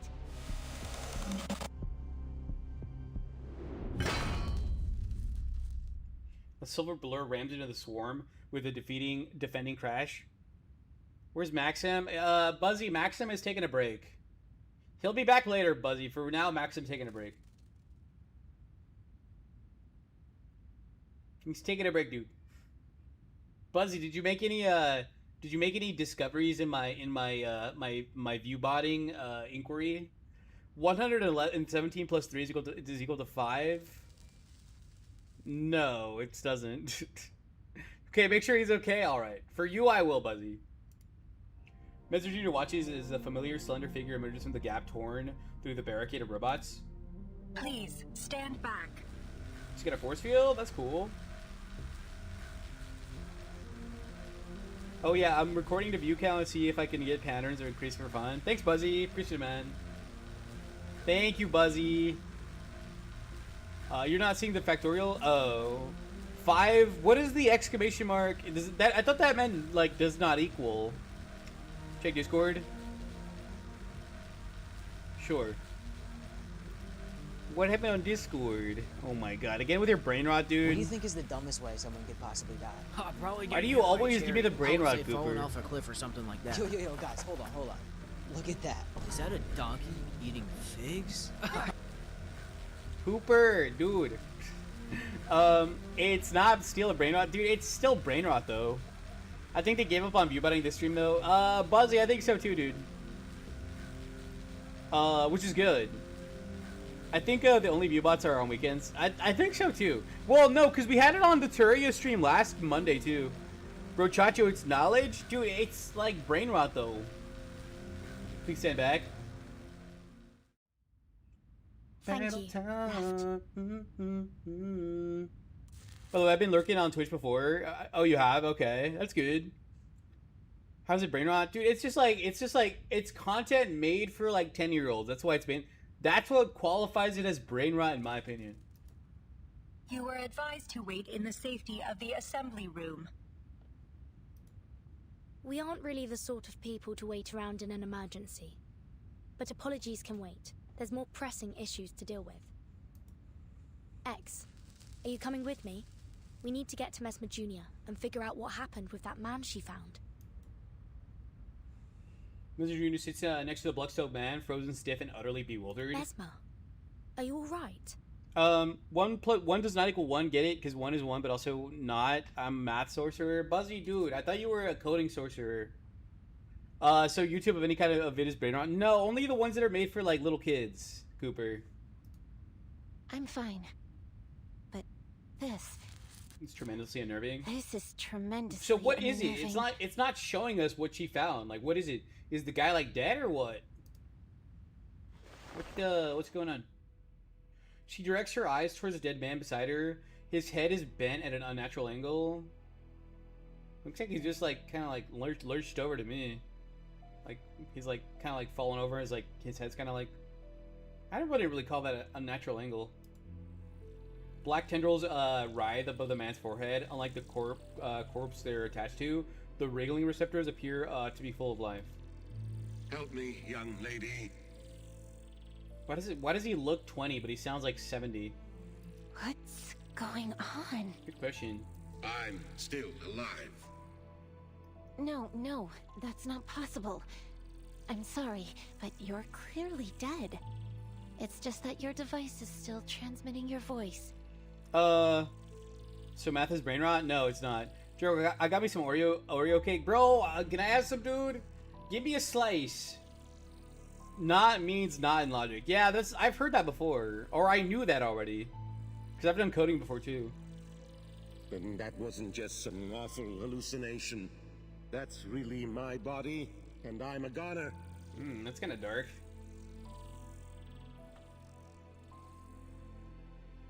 I sent a video in Discord. Yeah, Jericho, I was an advanced graph sorcerer. Buzzy, why are you referencing that thing I mentioned last stream with the graph thing? Buzzy, why do you always like play off what I tell you? Are you okay? Dude, that looks... Dude, is that yours, or did you just get that off the internet, bro? Cooper, that looks like you just Googled Oreo cake on the internet. Just posted a picture of it, dude. Did you get that off Google?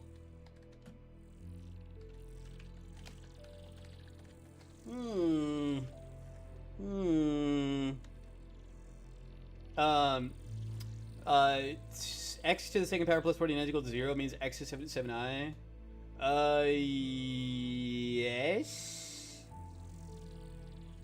It's big of what it's supposed to look like, but it looks really close to what I made. Oh, okay, you made it? Wow, that's pretty good. You can bake? That's cool, dude. The Laplace therapist takes a deep breath, trying her best to calm herself. But how are you still able to communicate with us? You're surprised. I suppose I would be too. But the science is clear to me, at least now. It's fitting that my corpse can serve as a new teaching exhibit for the hall. How did he die in the first place? If I am truly dead, then what is speaking to you is only the polymer still active in my body. The thought device must be serving as a communicator of sorts. So the polymer continues to live in your body even after it dies? That's kind of weird.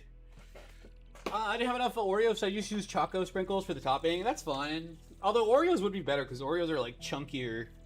The only reason I got C or B, lower B, is because I wasn't trying in school. I might try next year. Yeah, same, dude. That's me too, dude. I didn't really try in school until I had to, like, near the end, so... The polymer must have absorbed some of my neurochemical signals and brain function, forming an imprint of my mind. That's how it can answer you. Interesting. Jared, what's a polymer? A polymer is like a material... I think that's like a kind of a generic term for any kind of like material that like binds other things together or something, I think.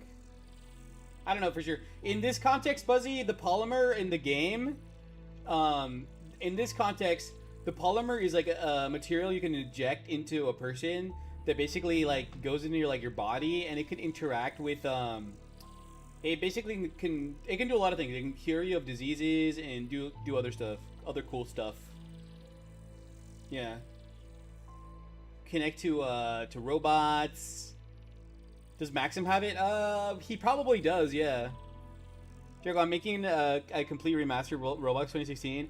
Instead of it being on Scratch, it's on Creative Code. What is Creative Code? I don't know what that is. Can you tell us what happened here? Yeah, what happened? What happened exactly? People started to act strangely, like they were losing their minds. And then the robots turned on us. They were killing people. My colleagues and I ran for safety. I remember some of them got away. What happened? How come you You're didn't get saying away? there are survivors? Created code is Scratch, but it has extra coding blocks. Oh, is it like just Scratch Advanced, Scratch Plus? Many, I regret. So close to launching Collective 2.0. Now I'll never... The device's voice fades. The black tendrils muster a few final twitches before falling limp. Oh, he's dead. We didn't even ask for his name. Upon seeing this, Left approaches from where she was standing guard. She gently bends and closes the man's eyes. He was dead before you even got there. It wasn't really him, just an echo of his brainwaves. What is that noise? It's Scratch Plus. Is it made by the same company or somebody else? X is dragging what looks like a massive, wriggling cocoon behind him. I don't understand. Even tied up, this scientist still seems to be trying to ram his head into the wall. Wait, which one? Do we have any idea what's going on? Why did you come back? Left turns to face him. The situation in the exhibition hall remains out of control. However, I received a notification that the security door had been opened. I had to ascertain whether you were in danger. Fair enough. Left looks at the security door opened without permission and turns back to the visitors. I was the one that pushed for us to leave. I thought perhaps we could help in some way, but I didn't anticipate any of this. Thank you, Left. Oh, it's made by somebody else? Oh, okay. Nah. Dang. On that topic of whatever's going on here, could it have something to do with the collective? Yeah, speaking of collective, dude, I would take that device off your head. That seems like quite dangerous now. There's a long pause. No one present seems equipped to offer an answer. Wright is proceeding to the source of the incident. My mission now is to ensure the safety of all of our guests. Okay, fair enough. Fair enough. Left gratefully picks up the deceased scientist. Your theory is interesting, comrade, but further investigation will have to wait for now. Please follow me, comrades. I will escort you somewhere safe. I kind of want to know what happened. Like, why did the robots turn on them? The freak? The freaking hell? Okay, that was number 4, only in modern times. Okay, now we're on to new content. This is where I stopped last time. So, okay.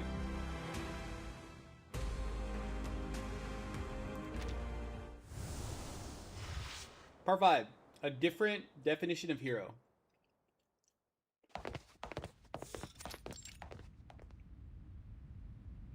The trio left into the exhibition hall's main gallery.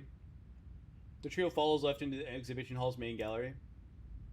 It's a horror show of destruction and violence. Broken robots lie among piles of collapsed rubble. A few surviving scientists have holed up in a far corner. Wright is arranging a few round white objects on the floor. What's that on the ground? A defensive perimeter of pulse mines. These will temporarily stun robots, but are harmless to humans. Oh, that's handy. Left delicately lowers the scientist's corpse down on the right side of the gallery, where a few other corpses have already been set down, covered in hastily torn. How many people did they kill? Holy crap. I thought it was just like 1 or 2, but apparently it's like a bunch of them. Or at least a few. Left and Right then glance at each other and nod. You shouldn't be here. We found a survivor.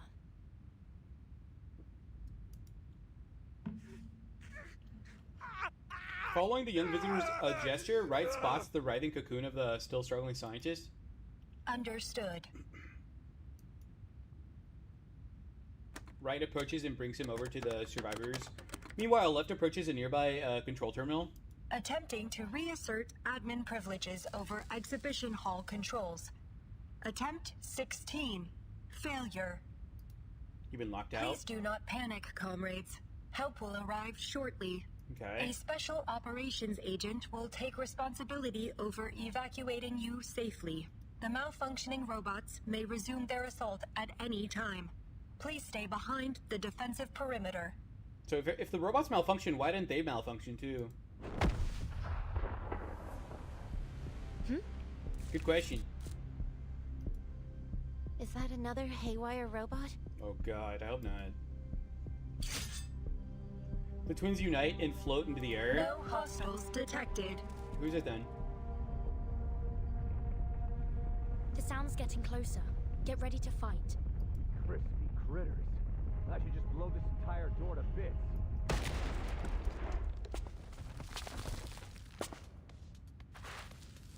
The explosion sends smoke and dust flying in all directions.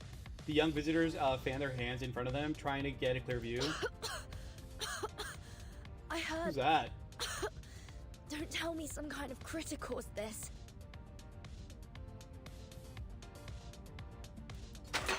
Out of my way! Figuring the smoke kicks something metallic after the blast settles. The exhibition hall is filled with sound of metals getting across the floor. What good is a lock like that, Charles? Just to keep idiots out? A tall, broad man toting a gun emerges from the billowing smoke.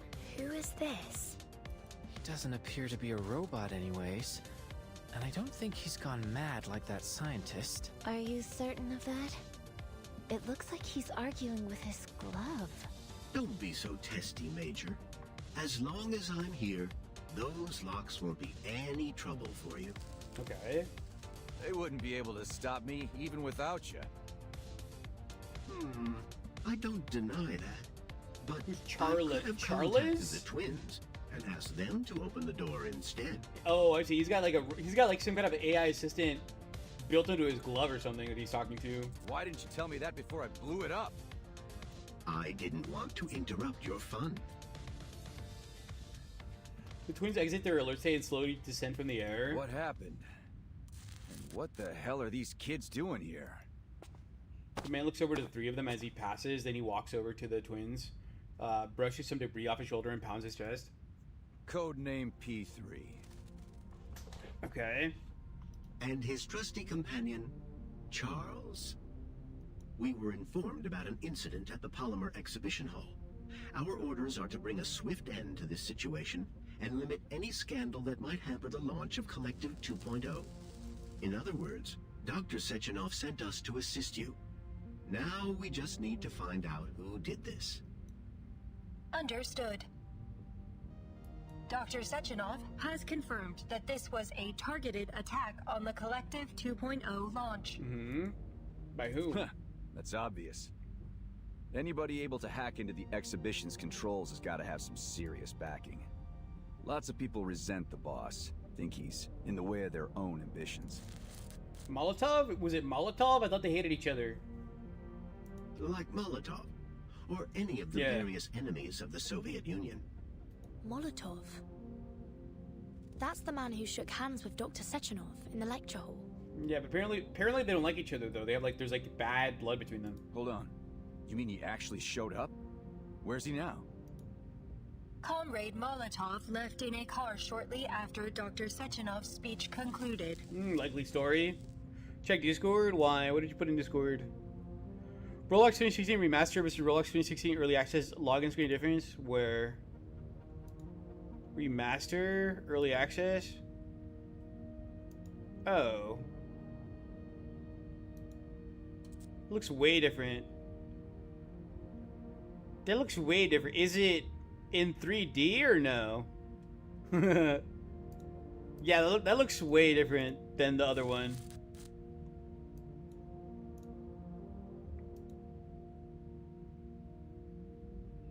It's not 3D. It kind of looks like 3D a little bit. A little, just a little bit. Kind of looks like cell shaded 3D, almost. You sure made a quick exit. Maybe he was responsible. All right. Thanks for the report, ladies. You can stand down. I'll take care of things from here. We have not received orders to conclude our mission. These survivors still require protection. Okay. Epic cheese, great. Gotta go. All right. See you later, Water. Have a good one, dude. Have a good night. Catch you later. I've got that covered too. Charles, give me the data on our survivors. Start with those kids. Okay. P3 opens his palm towards the young visitors. The tendrils in his gloves swirl and snap. Their movement seems almost like they were snatching information from thin air. Ah, this may cause a predicament. Which one from the login screen looks different? The one on the left. The one that says, why are you here? Nostalgia, experience, chill. That's the newer one, I'm guessing, right? Because the old one I've seen before. That one looks like the one that you had on your other Scratch game or whatever. X covers the name tag on his chest, trying to hide his identity from the machine's gaze. Gentlemen, we are scientists from abroad who were invited to participate in the summit. Your database might not have information on us. Which one do you like better? The left one. The one that the left one, the newer one. I think it'd be better to introduce ourselves directly. My name is Vertin. This is Mesmer Jr. That's X. And that's X. Okay. The glove's tendrils seem to slow, almost as if they were thinking. She's right, Major. I have no data on them. Though I can tell that those two haven't been polymerized. Not polymerized. Crispy critters. Hardly see that these days. Crispy critters? What does that mean? Perhaps it's better to focus our efforts on searching for and rescuing other survivors. I also noticed that their names don't appear in any available immigration records, and that they were only added to the guest list for the summit earlier today. That's suspicious. You mean they snuck in? It would appear so. P3 lifts his gun at his shoulder, looking over the trio with suspicion. Major. So we've got potential spies at the site of a complete disaster. Teenage spies. What do they stoop to next? Wouldn't it make more sense to have added their names to the event list like way before the day it happened? It's not like that, Major. Please, allow me to explain. Where should I send them, Charles? That's complicated. Perhaps the Juvenile Justice Committee. Or a counterintelligence agency. Any ideas, X? The signal here isn't great. Maybe your glove should check again? That isn't funny. We should run. Get out of there, just run. Concurred. He's got a gun though. He can just shoot you. P3 immediately gives chase, only to stop with annoyed realization. God, can't get any info if they're dead. Hey, twins! Help me catch them. Alive. We'll each take one. Got it? There's 3 of them though. Oh, Understood. What?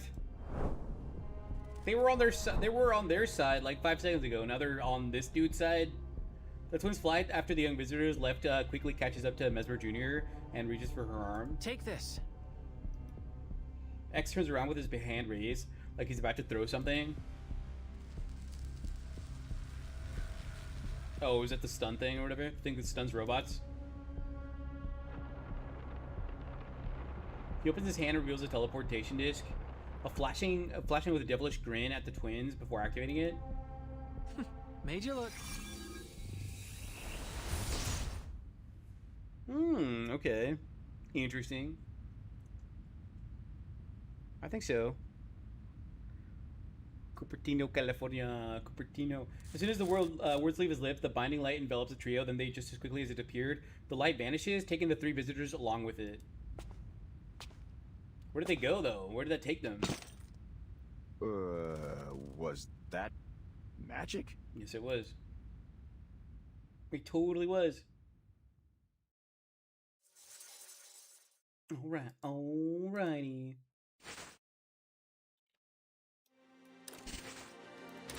Nice. Next one. Ooh. Okay. Okay, number 6. Home of Forgotten Memories. Dun, dun, dun. I wish I could just sit in the lobby. That music is really nice. Just sit in the lobby and just listen to that music for a little bit. A flash of light materializes in empty space, sending the 3 figures tumbling into a vast golden plain. Oh, I see. So it just took them somewhere random. We should be safe out here. I don't know about that. Mezzer Jr. glances back. There's no one behind them. Was that an earthquake? No, that was a machine. No. There's something big coming from the exhibition hall. We should be safe. Yeah, that's a bad thing to say when you're trying to run away from someone. That's a very bad thing to say. There's something big coming from the exhibition hall. A massive robot with long, wiry arms and spherical head appears. It pauses in place and begins surveying the surroundings. Wait, you can see them? So they're not that far away from the exhibition hall. They didn't teleport very far, I guess. Its head rotates in a full circle as it completes a thorough scan. I would duck into the bushes or something. What is that? Good question. You're cooked? So, surprisingly, this is not a battle stage, so I guess we're not really going to fight anything this time. The master robot seems to lock onto them from afar and starts bounding towards them at incredible speed. Looks like things are about to get even more dangerous. Did you just teleport again? But hey, good news. There's a building over there. X points to the distance where an old apartment building just juts out from the Golden Fields. Let's take shelter there. Dude, if there's a giant robot coming after you, taking shelter in like a little house is not going to help you, dude. You can just break down the doors. They crouch down in the tall wheat and scurry towards the building. Quick, get down. The apartment appears to be abandoned. The back gate is weathered and worn, and the surrounding wall is overgrown with vines. The 3 hurry over to the doorway as the giant robot's footsteps grow louder and louder, and they slip inside the building. Hey, what's up? It's Brent. What's up, Brent? How's it going, man? Brentosaurus Rex, how are you today, man? Happy Monday. As the giant robot's footsteps grow louder and louder, they slip inside the building. They press their ears against the door to listen to the sound outside. Boom. Does the robot know where they are? Or did he miss them? Another boom. Oh, is it still walking towards them? The sound beyond the door fades. The giant robot seems to have passed by them, but the 3 of them are still holding stiff, barely breathing. I think it's gone. For now. A little bit risky. The tension finally eases and the 3 slump to the ground, leaning against the door. Isn't sending such a supersized robot after us a little extreme? Agreed. Exits his hand, starts looking around their hiding place.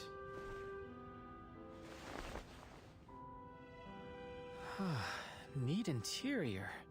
Smells lived in. And traces of mold removal on the walls. Gaining a bit of resolve, they begin to explore the empty building. But where are the residents? Maybe they're farmers and they're out working on the fields or whatever. This place feels strange. It's almost like... X opens a refrigerator. Red refrigerator. Thankfully, there's no metal tendrils inside, only packaged food. Unopened tins of cookies, bags of sugar, and unused butter. No sign of any robotic technology in here. And all the food is untouched. It's like this house has been isolated from the outside world for years. Yet. And yet... Zombie. The young visitors look around, taking stock of the items strewn about the house. A plow, 3 oil pastels, and an assortment of strange alarm clocks. A few syringes, and a bottle of men's cologne. These things don't look like they belong to a family. but rather a dozen people or so, with their lives all mixed together. You gotta ask Julie. Julie, what's up? There's some personal effects in here.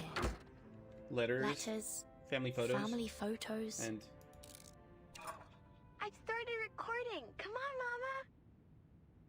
Wait, what is that? What's that sound? It's like a voicemail? It's coming from this pocket watch device. That journalist we met, Maxim, he had something like this too. Don't worry. I'm recovering well here. All of us comrades in the ward do what we can to help each other. So we can overcome any difficulties. In the ward? What's the ward? Hospital? Don't forget about me, Mama. I really miss you, Papa. It's already been a month. I remember, little squirrel. The next time you visit, remember to bring that doll with you. The one with the pretty floral dress on the balcony. Who calls their kid little squirrel? That's kind of weird. The pocket watch falls silent. Were they the owners of this apartment? Where did they go? No clue. Not a clue. There's all sorts of things on the balcony, but the doll isn't here. From behind them, they hear the sound of a gun being cocked. X is about to turn when a shout stops him in his tracks. Don't move. Put your hands up first, then turn around slowly. Okay, so there was somebody in the house. A grandma? Grandma with a gun? They carefully raise their arms and turn to face the person behind them. A tense old woman is brandishing a shotgun. Please, don't shoot, ma'am. We just... Call me Tamra. Tamra. Foreign kids. A rare sight. The last time I saw misbehaving kids was before the plague. It's a shame so many lives were cut short. Okay. What'd you do to anger a Beliash like that? Steal its H-beams? Oh, is that what the robots are called? Bellyash? Jericho, I wish they knew about it today because it would have been that would have been the end of them. That would have been the end of them. Is that Maxim's mommy? No, Buzzy. This is some random old lady with a shotgun. Wait, why would it, Buzzy? Why would it that have been the end of them? I don't get it. The old woman examines the three of them closely. Oh, I see. You're those unknown variables Xena was talking about. Who's Xena? All right, tell me what happened. Don't they tell you to obey your elders where you're from? Well, yeah. The young intruders look at each other in stunned silence. Finally, X steps forward. Allow me to explain, Madam Tamara.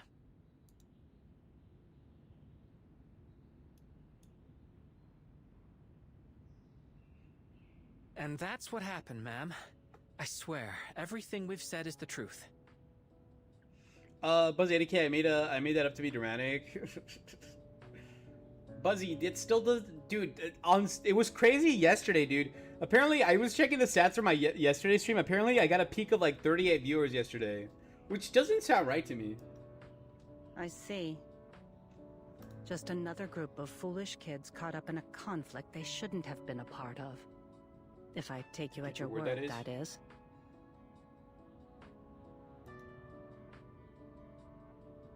So is she gonna let them stay there and like hide from the giant killer robots or whatever? But branding 3 kids terrorists and sending out a Beliash to stop them? The people in this country have gone mad. Jago, I have exploited their 0-day CM vulnerability. How so? What kind of attack are you able to exploit, use, or carry out from the exploit? You have my sympathy anyway.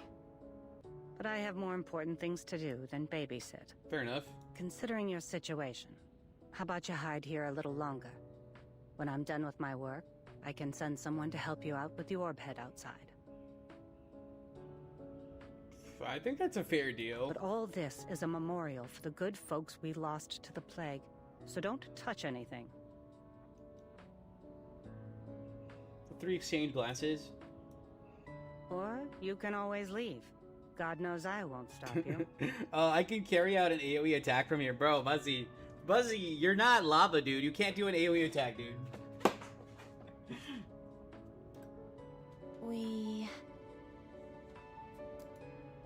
We'll accept your offer, ma'am. X cuts in before Mesmer Jr. can finish her sentence and shoots her sidelong glance as if pleading for her to follow his lead. Mesmer follows his gaze to the shotgun in Madame Tamara's hands. Not like we can confront the belly ash with just the three of us. Might as well stay put for now, Or right? her shotgun, for that matter. It does make sense. We'll stay and help you, Madame Tamara. So wait, are they fugitives now? Because they ran away from the sisters and the guy with the gun? Then you're smarter than I took you for. Relax, I won't hurt you. Come, look.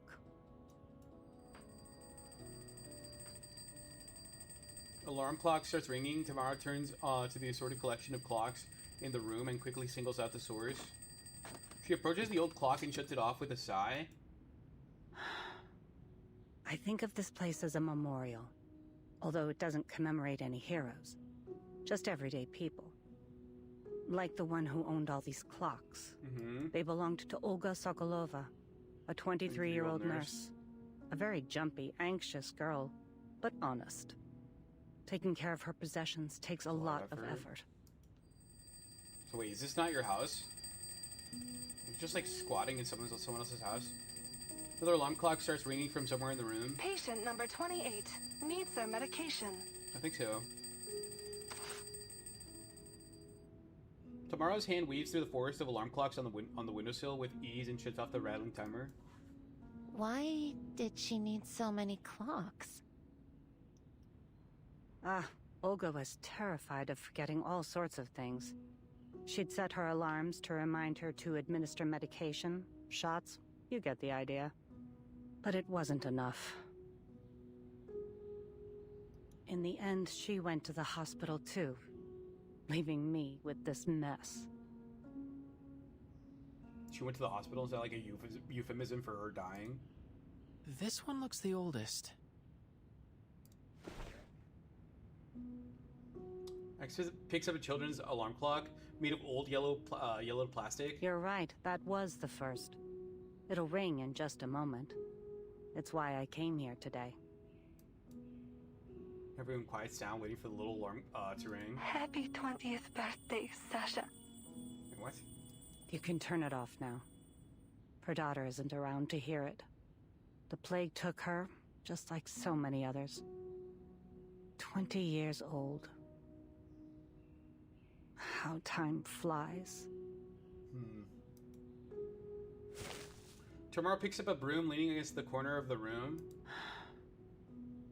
Kids, come give me a hand.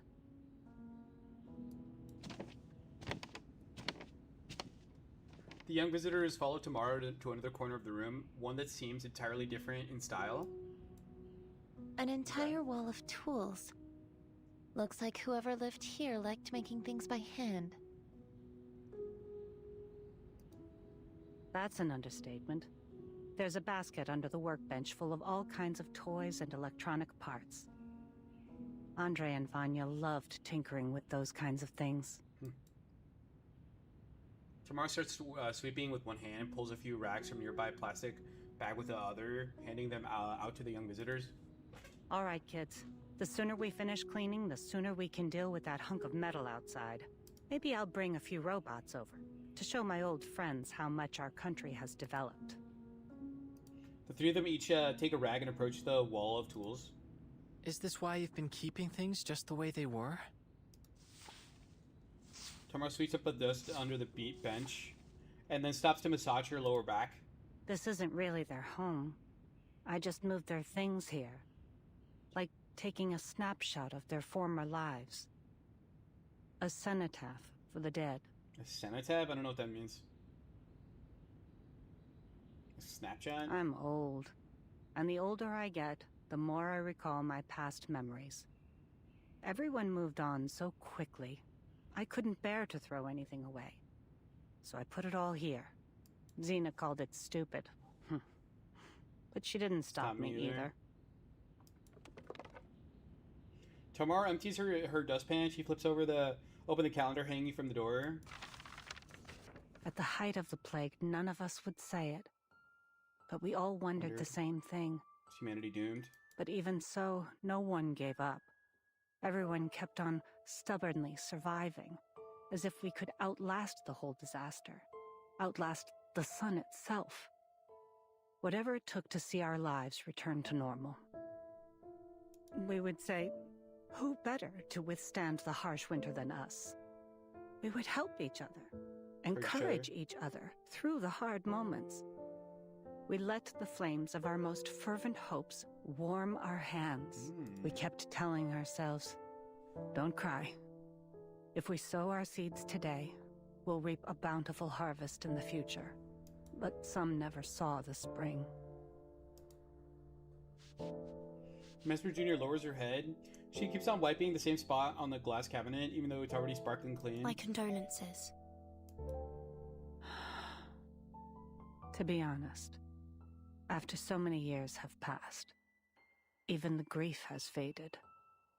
But once in a while, I find myself thinking that the happiness we have today is something they'll never see. Tamara walks over to the workbench and picks up a picture frame. In the photo, there's a man in greasy overalls hugging a young boy who's holding up a robot. If Andre and little Vanya were still alive, they would have been overjoyed to see a world covered in metal machines. And Vanya's mother, Rosalia, she would have been happy too. Mesmer Jr. looks over at Tamara and sighs.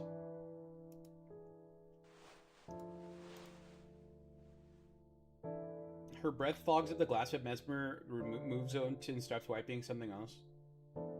Somewhere else. Tamara sets the picture frame down, back down. Strange. What is it? Mesmer lifts the picture frame. We saw this person at the summit.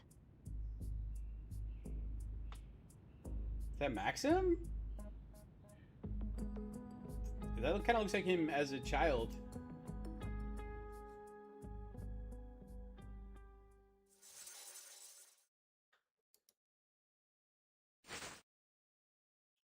Weird. Okay, that was 6. Battle time finally. Oh my god, finally some battle time.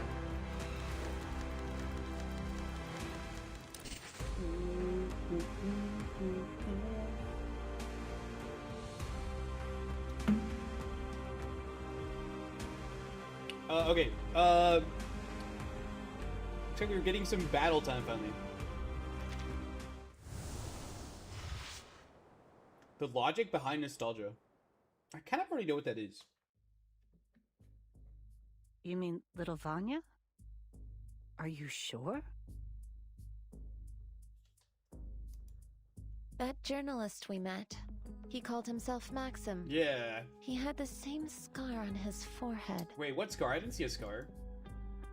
I thought he... After things settled, I tried to check in on Rosalia and her family. They were already gone. So Vanya is alive, and he became a journalist. I'm happy he made something of himself. I found something else strange. These documents seemed out of place here.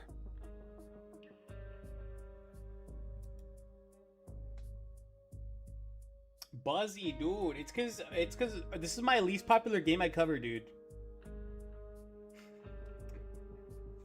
Buzzy, remember when I played Undertale that one time and then I finally got to the final boss, but like literally no one was here to watch it? Probably because Maxim isn't here.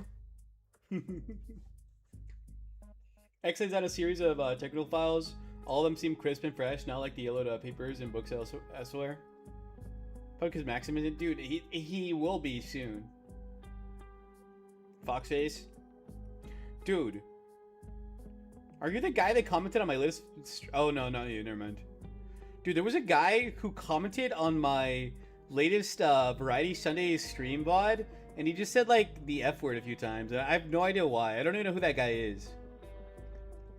I was, like, gonna delete his comment, but I was like, eh. So you just read it's probably because Max was here twice and responded to me twice.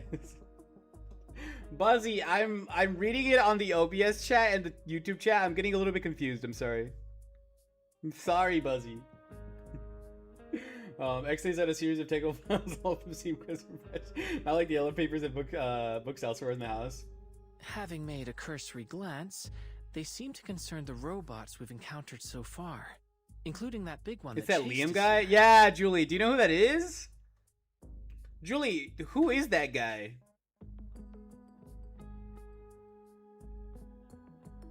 The robots that you counterspell, including the big one? Okay. Interesting.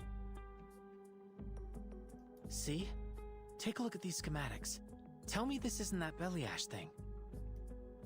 But why would anyone keep these files here? These look like highly sensitive schematics.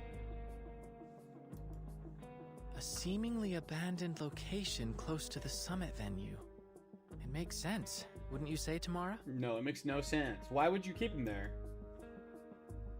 X passes the page with Baileyash's schematic over to Tamara, the old woman thrilled a moment ago, now finds herself looking over the files. Her brows furrowed and soon her confused face turned shocked. Wait. I recognize this handwriting. No one writes a ya like this, except little Vanya. Okay, so it is the dude. So is that her grandson or something, or what? Hey, what's up, Julie? Julie, that's Water's line, dude. The room falls silent at the revelation. The old woman shakes her with emotion, prompting Mesmer to reach out to comfort her, but Tamara starts again with renewed confidence. We should discuss this with a friend of mine. She'll be able to help us understand what is going on here. Okay. A friend? Who's your friend? I contacted her as soon as I heard you come in. But don't worry. I'm certain she'll be able to answer all your problems. Who is the Snorlax guy? I forgot.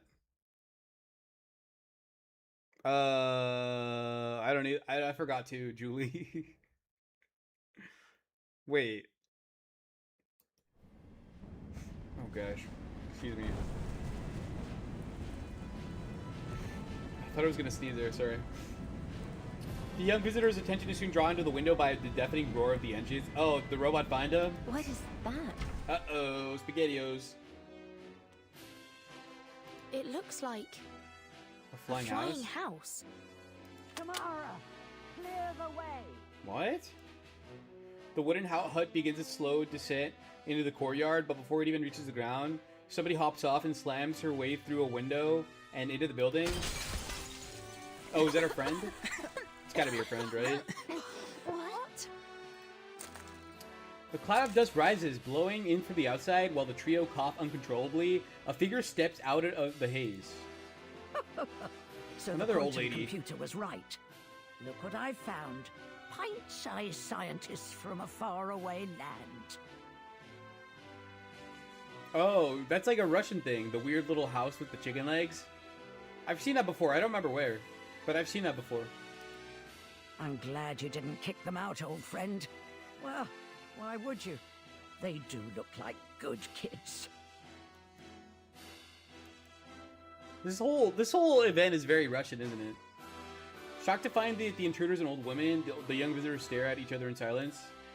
The name's Xena, but call me Granny Xena. That's all you need to know for now. Granny Xena. We're gonna battle her or what? No. After Tamara walks through their findings, Xena takes over the documents and starts reading. Her face grows more serious as she turns the pages. These files outline a way to circumvent the Collective's firewalls. It's a sophisticated exploit. He's no amateur. Oh. So it was Maxim who was trying to do it. These are his schematics? Or is that right? With this, Maxim would be able to take control of the belly ashes and activate their combat protocols. I guess so. If what I'm reading here means what I think, then Comrade Sechenov is in 6 layers of deep shit.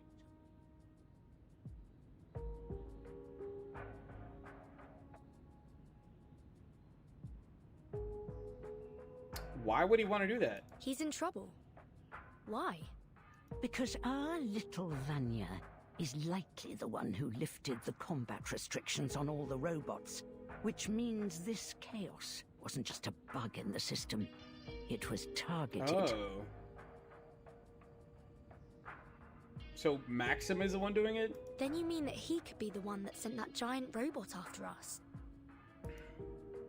I figured it would have been that P3 guy, or the Yeah, twins. same. Taking in the preponderance of evidence, it's a good bet that Maxim is the one that orchestrated the robot's attack on the exhibition. It isn't just the robots. He's also got his hands on the schematics for Sechenov's thought device. Does that mean he might have tampered with them as well? Oh. It'd explain why the scientists up there are all going nuts. Do you think he intends to seize control of the entire Collective 2.0 network? Couldn't he like mind control everybody? If he has access to the whole network, he just like make everyone his slave? The old woman puts down the files and grabs the frame from the table. I knew this little project of Sechenov's would wind up with everyone insane or brain dead. Politician, scientist, journalist. No one is meant to have that kind of power. But it seems our Vanya already had a screw loose before he put on that thing. He could be plotting something far more dangerous. He was such a sweet boy. Why would he want to destroy this place? Good question. Whatever his reason, we can't let him get away with it. Our goal is clear. We must put a stop to him. What if he's the right one? What if the doctor dude is actually using these devices for like bad? That's He's easier like, said than done. Trying to like mind control everybody. We don't have an army. We don't even have What's weapons. up, Christian? How are we going to get to Maxim with a Christian, single why don't you shotgun like this between game, us? bro? I think you would like this game if you give it a shot.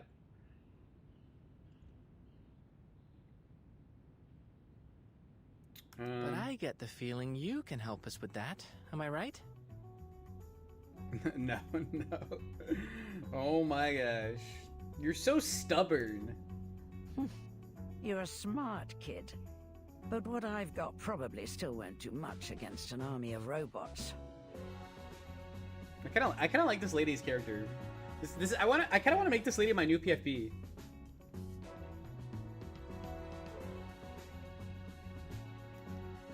Don't sweat it, Granny. That's where I come in. I don't think you want to call an old lady you just met Granny. That's not very polite. What are you planning?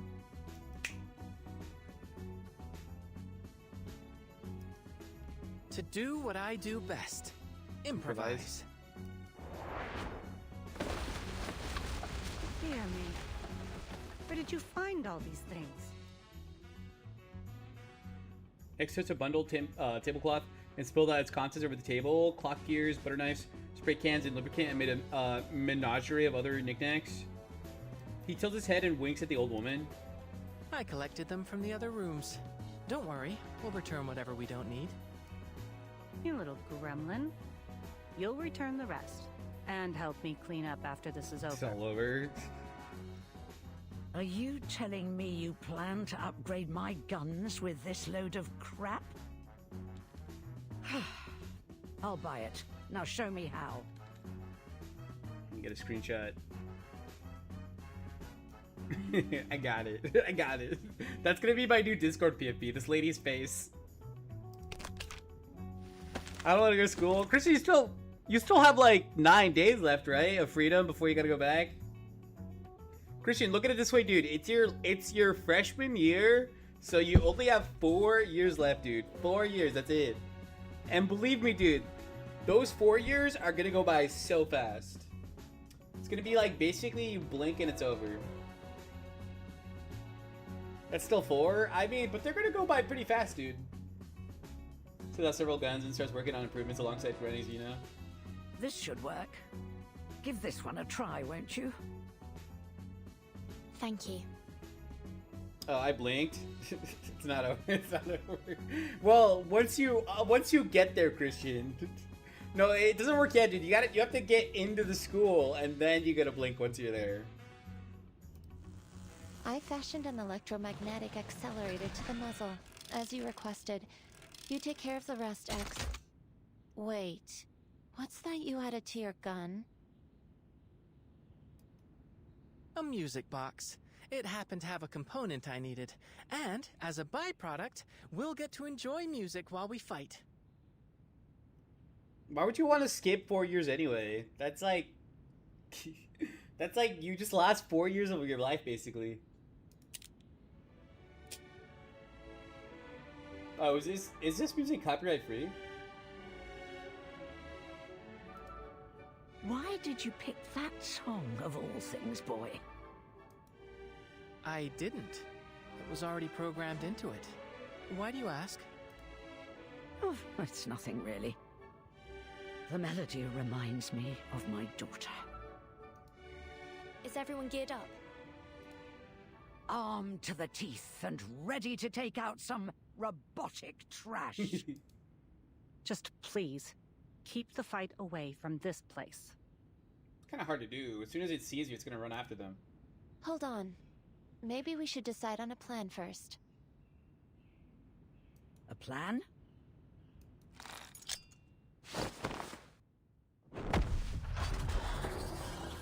Like when you just toss into the open space to draw Baelish's attention, as soon as it explodes, the killing machine charges towards the old lady like a hound. Oh, that's some nice artwork. You wanted a plan, didn't you? That's some nice artwork. I like that artwork.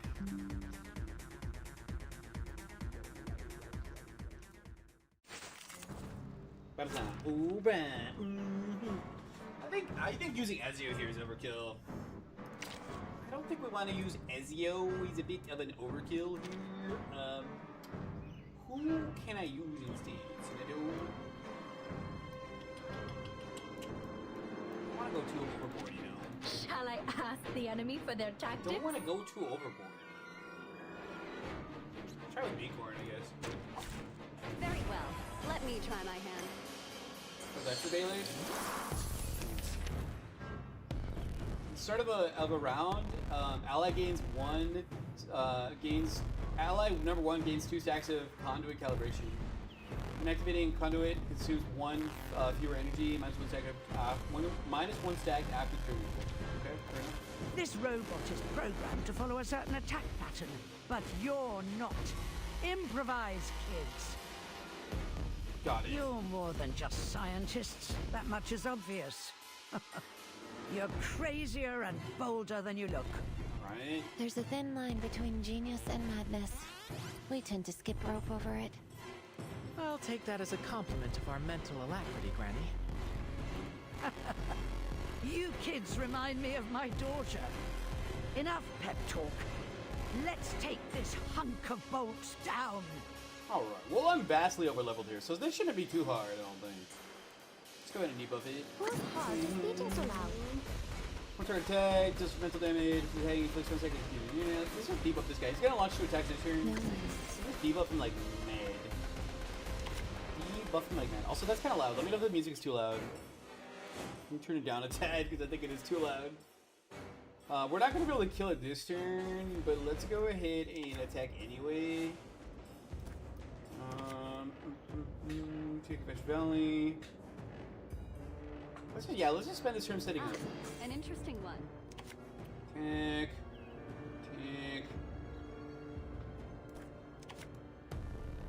Isn't that? Don't be so serious. How much damage you can do here? Thank you for your cooperation. Oof, not that much. Concentrate and visualize. Not that much. Not as much as I was hoping for. Okay, fortunately, they're not doing that much damage. Pretty low damage. Pretty low. Okay, we gotta kill these guys next. Did he just heal? No, okay, never mind. I thought he just healed. I was like, wait, what the frick? So he's still gonna take more damage from Bicorn's attack, so maybe I should just spam Bicorn. I suppose. It could be found. I hear something. Isn't that? Tooth Fairy, mass healing. We don't really need healing yet. Who's hard Yeah, is let's keep the beating so healing. loud? Time to check my calculation. Ooh, that's good damage right there. That was good. That was good. Nice. Ooh, very nice. Very nice. Can we kill it? Can we kill it? Nice. Synergy.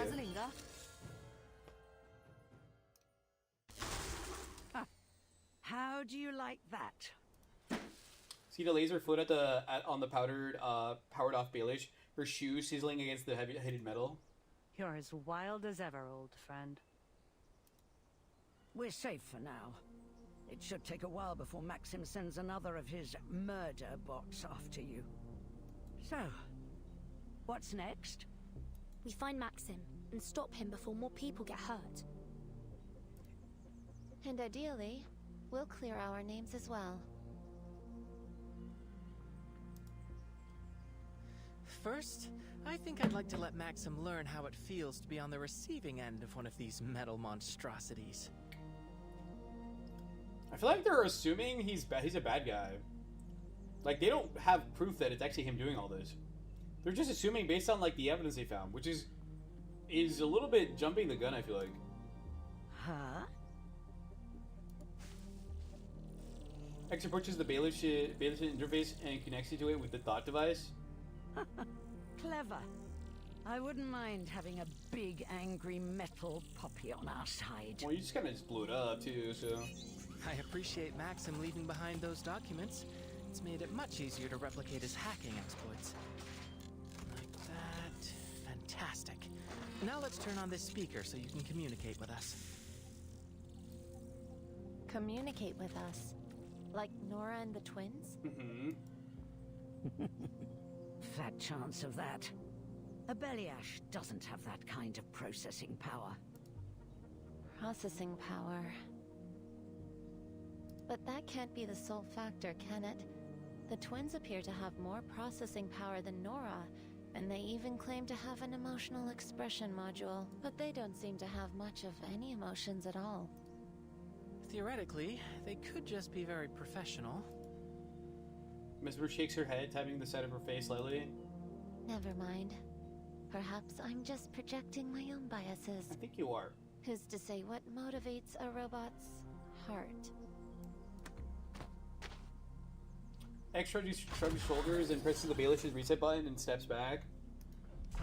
Its engine roars to life again. The killing machine gets back on its feet. Good boy. Come on over here, pup. The pup staggers towards X and crouches by his feet. Doesn't really look like a pup to me. Man. This puppy of yours should be more than sufficient evidence of Maxim's involvement, if you can get it to the exhibition hall. Are you coming with us, Granny Zena? Me? Oh, no, I think not. You kids are on your own from here. I have to go to bed. Alright, Gioni, have a good night, dude. I'll catch you later, alright, Gioni? Thanks, man. After a fight like that, I almost feel young again. Have a goose night. Almost. But I'm not stupid enough to run towards trouble at my age. Smart, I like that. I like this lady, she's smart. Zena puts away her gun and walks back to her wooden hut. Better get back to looking for that daughter of yours, right? Mind your own business, you old blabbermouth. Goodbye, children. Toxic relationship. Thank you for your help, Tamara. Granny Zena. Goodbye. Have a good night, bro. Have a goose night. Gioni has an avatar that's the same series as Julie's avatar, yes. Quite. Let's go, pup. I mean, dude, it's gonna be like so painfully obvious that you hacked it, because it's gonna be like you're gonna have this giant robot waking next to you. It's not very discreet. Not very discreet at all.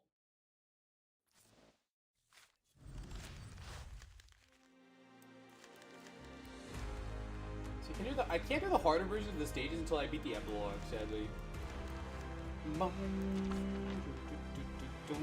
Get some rewards. Nice. Got 2,400 nice. So currently I have 5,300 of the event currency. Let's see what I can buy here. Buy 2 of those, 2 of the pulls, pull currency, nice. Buy not everything, no. I still need to save up some more before I can buy the whole shop. The shop, oh, the shop's only up for 2 more days. Holy fudge! Might as well spend it now, right? We had 4 people who had a burger name tag at the same time. Yeah, we did earlier. We did earlier. Julie, that's true. I gotta make the donut. I feel like the donut should be bigger. I'm gonna make the donut name tag bigger, and probably also the. Well, maybe just the donut, because I think the other ones are pretty big too. Already. Yeah, me thinks the other ones are like already kind of big enough as it is.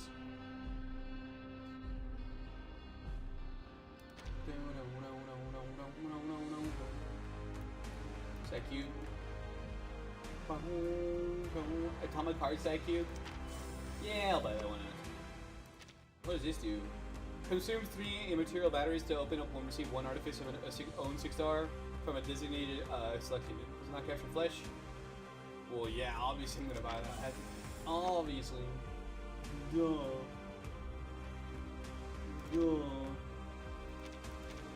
Got 8 of those. Jeez. Oh, only 3 of those. Sorry. A lot of this stuff is like really expensive. Holy crap. Really freaking expensive. Walls and flowers have been added to the mood switch. Like a theme or something. Come on.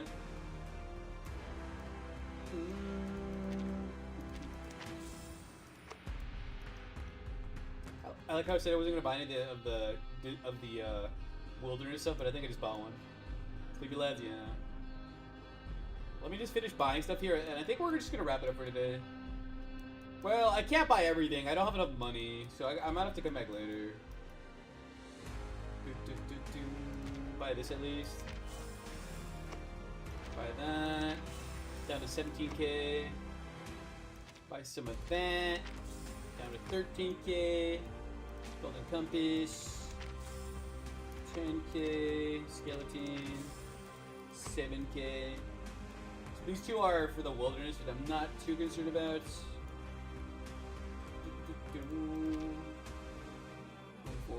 Brief covenant needs to do those badly. Very, very badly. Very, very badly. Something I don't need at all. Like this I don't need. I have plenty of that. Plenty of that. Plenty. Oh, way too much of that. A pretty good amount of that. Okay. Well, I mean, these are pretty cheap. I just buy them now. These are pretty cheap. What do I gotta lose? Just buy them now. Like I have like 4k money left to buy the rest of this. That's not bad. Let me get my dailies too. Let me claim the rest of my dailies. Almost. Almost, dude.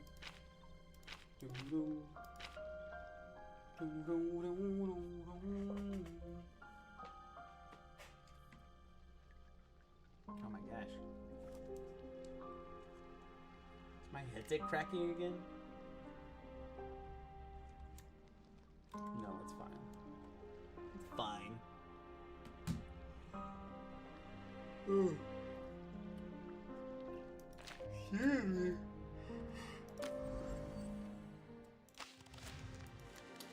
Excuse me. Excuse me.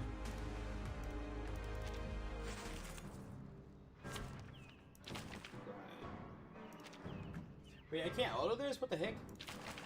Meet all objectives to save auto. What? Why can't I auto that? Can I auto this one? What else? Let's do 4 again. I guess I'll just do 4 again. Let me do my autos. I like that. What time is it? Oh, are we at 3 hours? Yes, we are. Yes, we are. All right, guys. You know what? I think we'll just wrap it up there. That's probably a good stopping point anyway. we'll be back tomorrow for Arc Knights, but I think for Reverse, that is just about enough for today. Exactly 3 hours. Nice. I like it. Thank you. Thanks, Pretzel. Thanks, Julie, Gioni, Christian, if you're still here, Buzzy, Granister, anyone else I missed who, if you're still here, have a good rest of your night. I will see you all tomorrow. See you all tomorrow. Thanks, everybody. Thank you. Bye. Have a good night. Thanks.